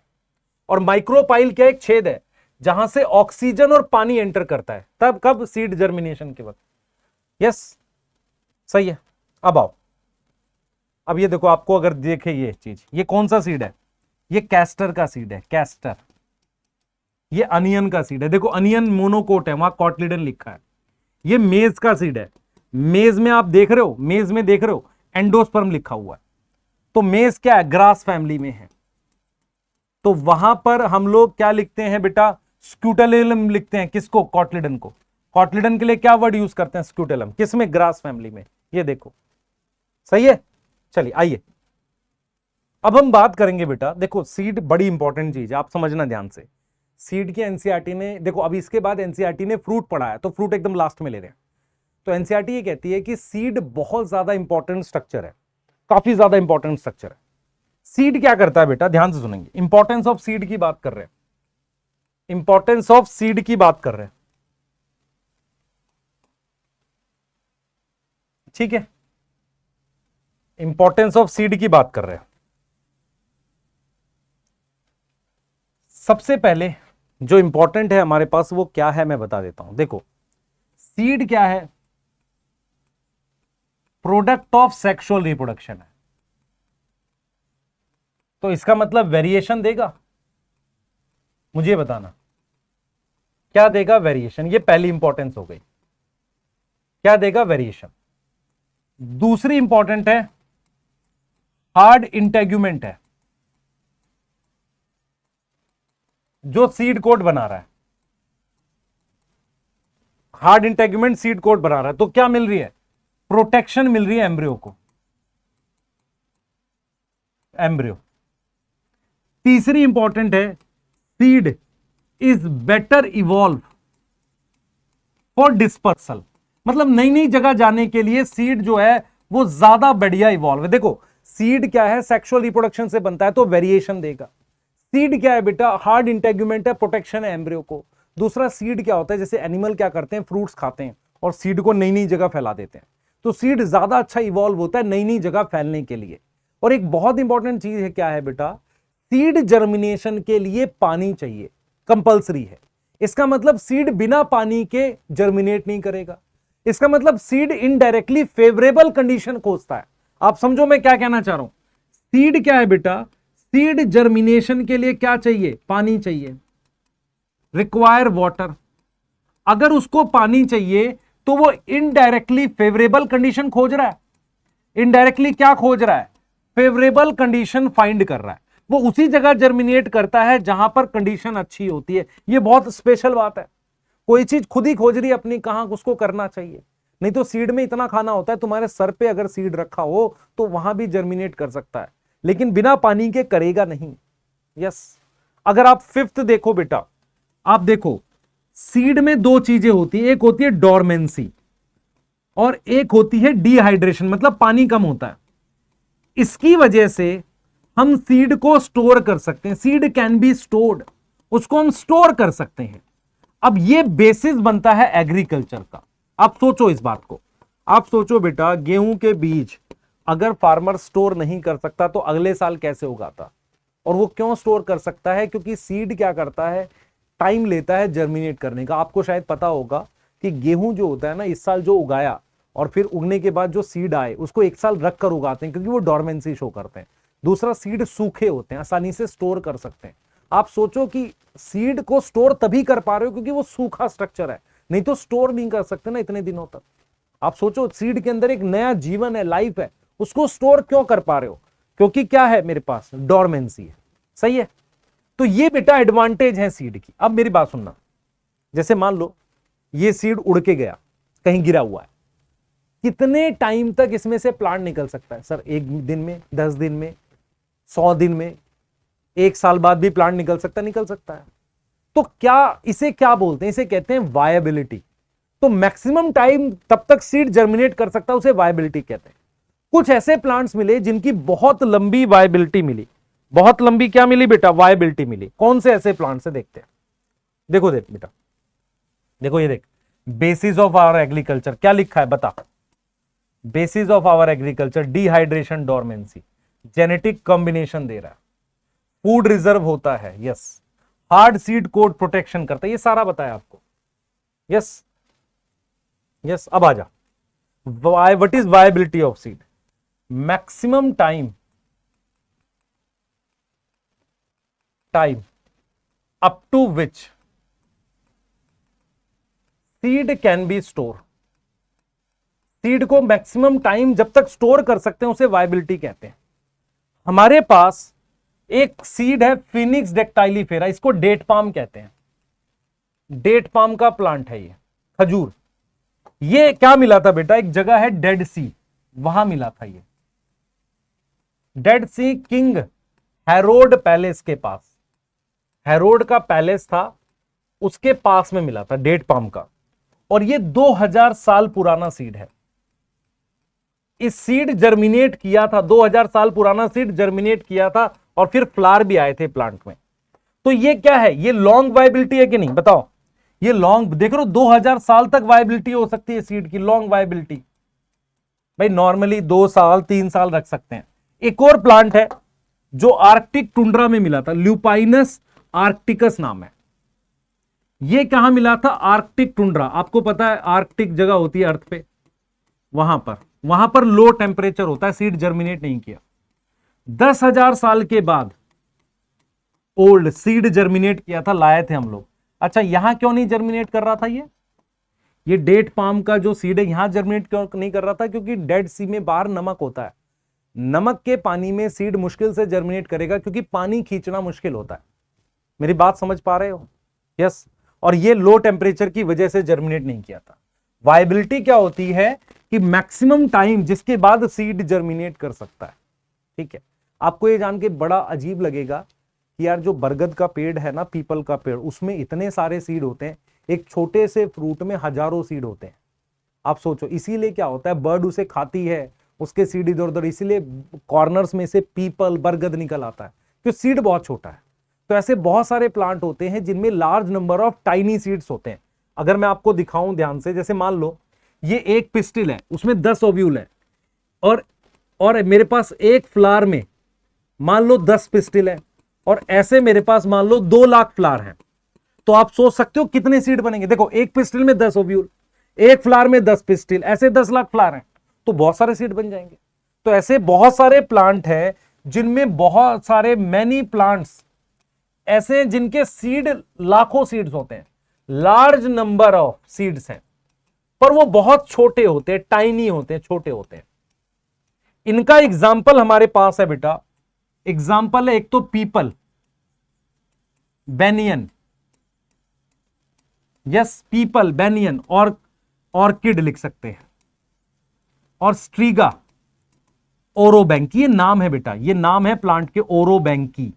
ये पैरासिटिक प्लांट होते हैं, इनके भी छोटे छोटे सीड होते हैं, है ना। अंजीर आपने खाया है, अंजीर पीपल और उसमें आता है ऑर्किड, इनके सीड बहुत छोटे होते हैं और आंख से नहीं दिखते आसानी से, पर large number of tiny seeds होते हैं इनमें। यस, चलिए आगे देखते हैं, आगे आ जाओ। देखो लिखा है बेटा, मैं ऐसा नहीं कि एनसीईआरटी नहीं पढ़ा रहा हूं। ये देख, ऑर्किड हो गया, ठीक है, स्ट्रीगा ओरोबैंकी, ठीक है, पीपल वगैरह में भी होता है ऐसा। फिकस, फिकस किसे कहते हैं, अंजीर। फिकस एक जीनस है बेटा, फिकस क्या एक जीनस है। फिकस में पीपल आ जाता है, बरगद आ जाता है, अंजीर आ जाता है, ठीक है, पर पीपल, बेनियन, ये सब आ जाते हैं, ये जीनस है फिकस। तो समझ में आ रहा है? यस, आगे आ जाओ। थोड़ा सा फ्रूट के बारे में बता देते हैं। फ्रूट बेटा आपके यहां ज्यादा डिटेल में नहीं है, पर फ्रूट हम लोग मॉर्फोलॉजी में डिटेल में पढ़ेंगे। तो यहां एक बार फ्रूट को समझ लेते हैं। देखो क्या है, देखो आपके पास ये प्लांट है, यहां पर ये मैंने क्या बना दी, ओवरी। तो जब ओव्यूल सीड बनाएगा तो ओवरी क्या बनाएगी, फ्रूट। तो फर्टिलाइज ओवरी को क्या नाम देते हैं, known as fruit, known as fruit. अब ध्यान से सुनना, ये ओवरी की वॉल है, इसको कहते हैं पेरिकार्प। पेरिकार्प क्या होती है, ओवरी की वॉल होती है, यही बाद में फ्रूट की वॉल बनती है। तो जो फ्रूट की वॉल होती है उसको भी हम क्या बोलते हैं, पेरिकार्प बोलते हैं। अब आपको फ्रूट 2 तरीके के दिखेंगे, एक ऐसा फ्रूट जिसमें पेरिकार्प पतली सी लेयर है, जैसे मटर में हो सकता है ऐसे, इसमें पेरिकार्प सिंगल लेयर है। पेरिकार्प जो है ना वो एक सिंगल लेयर है, नहीं खाते उसे, नॉन एडिबल है, खाया नहीं जाता, मटर का छिलका, उसकी बात कर रहा हूं, ठीक है। ऐसे फ्रूट को कहते हैं ड्राई फ्रूट। लेकिन कुछ ऐसे फ्रूट होते हैं जिसमें पेरिकार्प कई परतों में आ जाती है, हो सकता है कोई कोई परत इसकी खाते हो। इसमें पेरिकार्प, जैसे इसको कह दिया एपीकार्प, इसको कह दिया मीजोकार्प, इसको कह दिया एंडोकार्प। तो इसमें क्या हुआ, ये जो एक लेयर थी ये कई लेयर में टूट गई। तो पेरिकार्प इनमें क्या होता है, खाते हैं, खाई जाती है, क्योंकि कई परतों में टूट गई। ऐसे फ्रूट को कहते हैं फ्लैशी। जैसे इसमें एग्जांपल में बताऊं ना आपको, सेब हो गया, आपका गुआवा हो गया, ये फ्लैशी फ्रूट है। तो फ्रूट कैसे बनता है बेटा? फर्टिलाइज ओवरी से बनता है। हमारे पास टाइप ऑफ फ्रूट की अगर हम बात करें, टाइप ऑफ फ्रूट, एक हमारे पास होता है बेटा true fruit. True true fruit होता है जहां पर फ्रूट डेवलप करता है किससे? Fruit develop from ovary. Fruit किससे आता है? ओवरी से आता है। फिर एक हमारे पास आता है बेटा फॉल्स फ्रूट। फॉल्स फ्रूट कहां से आता है? फ्रूट डेवलप करता है थैलेमस से। Develop from thalamus. थैलेमस समझ में आया? इससे इससे फ्रूट बन जाए, ओवरी से ना बन के इससे बन जाए, थैलेमस। इसका एग्जाम्पल एप्पल है।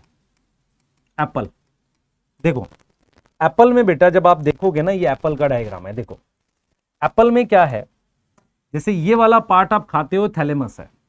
आप देखते हो जो सीड के बाहर होता है वो एंडोकार्प है, फिर एपीकार्प, मीजोकार्प, ये मीजोकार्प आ गई ऐसे। तो जो हम खाते हैं वो कौन सा पार्ट खाते हैं? थैलेमस खाते हैं। क्लियर है? अब ये फ्लैशी फ्रूट क्यों है? This is flashy. फ्लैशी क्यों है बेटा? फ्लैशी इसलिए है, ध्यान से सुन, फ्लैशी इसलिए है क्योंकि इसमें एपी, मीजो, एंडोकार्प है। देख, तूने देखा है ना, जब सेब को छीलते हैं तो सीड के बाहर एक हार्ड सा स्ट्रक्चर है, उसे कहते हैं एंडोकार्प। उसके जस्ट बाहर मीजो होती है, फिर बाहर एपीकार्प होती है। यस, जो हम खाते हैं ना एप्पल में, वो मेनली क्या होता है? थैलेमस होता है। यस, ऐसे ही मेरे पास जो स्ट्रॉबेरी है वो भी फॉल्स फ्रूट है, तो उसका भी एक बहुत बड़ा पार्ट आप खाते हो, थैलेमस कहते हैं। यस, तो हम क्या लिख रहे हैं बेटा? एप्पल, स्ट्रॉबेरी और कैश्यू, ये तीन फ्रूट क्या हैं हमारे पास? फॉल्स फ्रूट हैं। इसके अलावा बेटा पार्थिनोकार्पी फ्रूट होते हैं। पार्थिनोकार्पिक क्या होते हैं? सीडलेस फ्रूट, इनमें सीड नहीं होते, मतलब बिना फर्टिलाइजेशन के फ्रूट बन जाता है। इसका एग्जाम्पल है बनाना। यस, तो हम क्या कर रहे हैं बेटा? फ्रूट को क्लासिफाई कर रहे हैं। ध्यान से सुने, फ्रूट में आपको समझना पड़ेगा, ओवरी की वॉल को पेरिकार्प कहते हैं। पेरिकार्प अगर 3 परतों में आ जाती है तो फ्लैशी फ्रूट कहते हैं, सिंगल लेयर में रहती है तो ड्राई फ्रूट कहते हैं। इसीलिए हम क्या कर सकते हैं? फ्रूट को एक और बार क्लासिफाई कर सकते हैं। फ्रूट मेरे पास एक आ सकता है फ्लैशी फ्रूट, जिसमें क्या है बेटा? पेरिकार्प डिविजिबल है। किसमें डिवाइड हुई? इन मीजोकार्प, एंडोकार्प, इन सब में, एपीकार्प में। इसमें आपका एग्जाम्पल है गुआवा, ऑरेंज, ये सारे। उसके अलावा मेरे पास आते हैं बेटा ड्राई। ड्राई मतलब सूखा, तो इसमें पेरिकार्प लेयर में नहीं डिवाइड होती। पेरिकार्प नॉट एडिबल, खाते नहीं है, लेयर में डिवाइड नहीं होती। इसमें आ जाता है मस्टर्ड और पी, चना, मस्टर्ड सॉरी सरसों और पी का। आपने देखा होगा पी में मटर का छिलका जो है ना, वो उसका फ्रूट है, पेरिकार्प है। यस, क्लियर है? तो फ्रूट में आपको यही करना है। आपके पास ये डायग्राम है, स्ट्रॉबेरी एक फॉल्स फ्रूट है, ये भी एक फॉल्स फ्रूट है, दोनों में थैलेमस खाते हैं। इसके अलावा कैश्यू फॉल्स फ्रूट है। सीडलेस फ्रूट में बनाना आ जाता है, बिना सीड के फ्रूट बन जाता है। ट्रू फ्रूट का मतलब होता है ओवरी फ्रूट में डेवलप करेगी। तो गुआवा हो गया आपका, बाकी के फ्रूट हो गए, जैसे कि आप ये ले लो, ऑरेंज हो गया, है ना? क्लियर है? ये सब, ये टमाटर है, एक फ्रूट है ना? यस। अब हम बात करते हैं बेटा, देखो ये सब दिया हुआ है आपके पास। फॉल्स फ्रूट किसे कहते हैं? देख रहे हो, पेरिकार्प। फ्रूट में भी फ्लैशी, गुआवा इसमें देखो, मैंगो में। यस, देख रहे हो? और ड्राई हो सकते हैं। ठीक है, अब देखो फ्यू स्पीशीज, एप्पल में, कैश्यू में, स्ट्रॉबेरी में थैलेमस भी खाते हैं। यस, आगे आ जाओ। लास्ट के 2 टॉपिक हैं जिसे हम एपोमिक्सिस पढ़ रहे हैं बेटा, छोटे छोटे टॉपिक हैं, जल्दी से बता देते हैं ताकि आपको पूरा खत्म हो जाए, और इसको आपको रिवाइज करना है। ठीक है, इसको आपको रिवाइज करना है। ठीक है, क्लियर है? आ जाओ। Now what is apomixis? Apomixis क्या है हमारे पास? ध्यान से सुनना। हमारे पास क्या होता है? Seed is a product of sexual reproduction. Yes और नो? Yes sir. अब क्या होगा? Some time seed without reproduction बन जाते हैं। ये क्या मतलब हुआ भाई, कैसे बन जाएंगे, बन जाते हैं। और ये मुझे किसमें दिखता है, ये मुझे ग्रास फैमिली में दिखता है और सनफ्लावर की फैमिली में दिखता है। सनफ्लावर की फैमिली को कहते हैं एस्ट्रासिए, इसमें दिखता है। हमारे पास क्या होता है बेटा, जैसे ये ओव्यूल बना दिया हमने, ये हमने ओव्यूल बना दिया, ये ओव्यूल है। तो ये मेरे पास जो ओव्यूल है, यहां पर मेरे पास न्यूसिलस है। तो मेरे पास क्या होता है, मैंगो और सिट्रस में ये जो न्यूसिलस के सेल, जो डिप्लॉइड सेल है, यही एम्ब्रियो बना देते हैं। ठीक है। कुछ में क्या होता है मेरे पास, कुछ प्लांट्स में क्या होता है, मेरे पास ये जो एग सेल बनता है ना, ये एग सेल कैसा बनता है, डिप्लॉइड बन जाता है, बिना किसी उसके बन जाता है डायरेक्ट। तो इसका मतलब अगर एग सेल डिप्लॉइड है तो यही क्या बन जाएगा, एम्ब्रियो। देखो अगर मैं आपसे पूछूं सीड बनाने के लिए क्या जरूरत है, सर ओव्यूल के अंदर एम्ब्रियो चाहिए। अगर एम्ब्रियो बिना फर्टिलाइजेशन के बन जाए तो सीड बिना फर्टिलाइजेशन के बन जाएगा। तो हम ये देखते हैं कि सिट्रस और मैंगो में न्यूसिलस के सेल एम्ब्रियो बना देते हैं, ऐसे ही एग सेल एम्ब्रियो बना सकते हैं, पर वो एग सेल कैसा होगा, डिप्लॉइड होगा, एप्लॉइड नहीं होगा। तो एपोमिक्सिस क्या होता है बेटा, एपोमिक्सिस क्या है, एपोमिक्सिस एक तरह की एसेक्सुअल रिप्रोडक्शन है। एसेक्सुअल क्या है, रिप्रोडक्शन है, जो मिमिक करती है, मिमिक मतलब मिमिक्री करती है, mimic of sexual reproduction. Mimic करती है किसकी, सेक्सुअल रिप्रोडक्शन की मिमिक्री करती है। क्या मेरी बात समझ में आ रही है, क्या मेरी बात समझ में आ रही है, यस ठीक है। क्या मेरी बात समझ में आ रही है, यस क्लियर है। अब जरा आगे चलते हैं, अब मेरी बात सुनो। अब हमने पढ़ा, ध्यान से सुनो, हमने पढ़ा कि ठीक है भाई, न्यूसिलस से एम्ब्रियो बना सकते हैं, एग सेल से एम्ब्रियो बना सकते हैं, तो क्या फर्टिलाइजेशन से भी तो एम्ब्रियो बनता होगा, बनता होगा। तो कुछ ऐसे सीड होते हैं जिसमें एक से ज्यादा एम्ब्रियो आ जाते हैं, उसके लिए कुछ न्यूसिलस से बन जाते होंगे, कुछ फर्टिलाइजेशन से, या सारे के सारे न्यूसिलस से। ऐसा मुझे किसमें दिखता है बेटा, मैंगो उसमें दिखता है, ऑरेंज में। तो ऑरेंज का जो सीड होता है, ऑरेंज का जो सीड होता है उसमें मोर देन वन एम्ब्रियो होता है, काम एक ही करेगा, खाना नहीं है उतना, मोर देन वन एम्ब्रियो होता है। हो सकता है कि एक एम्ब्रियो किससे बना हो, फर्टिलाइजेशन से,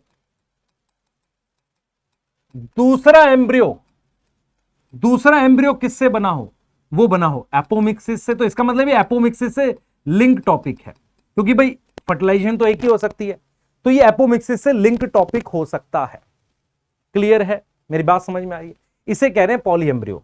तो पॉलीएम्ब्रियोनी के लिए एग्जांपल क्या रहेगा, ऑरेंज, ऑरेंज एग्जांपल रहेगा। एक सीड में एक से ज्यादा एम्ब्रियो, ये फर्टिलाइजेशन से बन सकता है, ये तीन एपोमिक्सिस से बन सकते हैं, ऐसा पॉसिबल है। और एक से ज्यादा एम्ब्रियो होने को क्या बोलेंगे, पॉलीएम्ब्रियोनी। कोई फायदा है क्या, कोई एक फेल करेगा तो दूसरा जर्मिनेट कर, ये एडवांटेज है, ये क्या एडवांटेज है। ठीक है, चलिए एक लास्ट चीज बता रहा हूं, इतना सब पढ़ने के बाद क्या हमारे पास कोई एडवांटेज है इस पढ़ाई की, मैं बताता हूं क्या है। देख, आपको पता है हाइब्रिड क्या होता है, जब हम दो प्लांट के कैरेक्टर कंबाइन करते हैं पॉलिनेशन के थ्रू, तो मुझे हाइब्रिड सीड मिलता है। हाइब्रिड सीड की बेटर क्वालिटी का प्लांट मिलता है, इन्हें हाइब्रिड सीड कहते हैं। पर हाइब्रिड सीड कॉस्टली होते हैं, क्योंकि इसको कंपनी बनाती है खुद से, ये बहुत कॉस्टली होते हैं, पर इसमें बेटर क्वालिटी होती है। पर इससे जो सीड आता है उसमें वो कैरेक्टर लॉस हो जाता है। मेरी बात समझ में, समझो ध्यान से। व्हाट आर हाइब्रिड सीड, मैं दो प्लांट के कैरेक्टर कंबाइन करके जो सीड बनाता हूं उसे हाइब्रिड सीड कहते हैं। ये कॉस्टली होता है, लेकिन इससे जो प्लांट बनता है, उससे जो सीड बनता है, उसमें कैरेक्टर लॉस हो जाता है, उसको यूज नहीं कर सकते, नॉट यूज अगेन। तो इसके लिए फार्मर को क्या करना पड़ेगा, फिर से परचेज करना पड़ेगा, इसको बार बार परचेज करना पड़ेगा। तो प्रॉब्लम यह है कि farmer need to purchase hybrid seed, hybrid seed उसको परचेज करना पड़ेगा बार बार।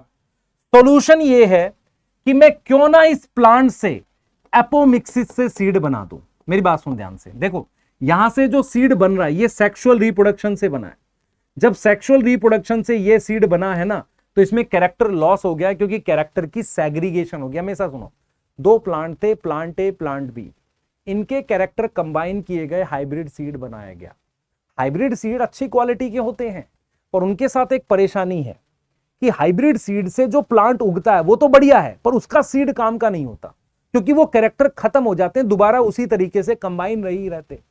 तो एक तरीका ये है कि एपोमिक्सिस से मैं सीड बना दूं। सॉल्यूशन क्या है कि हम क्या करें, डेवलप करें सीड बाय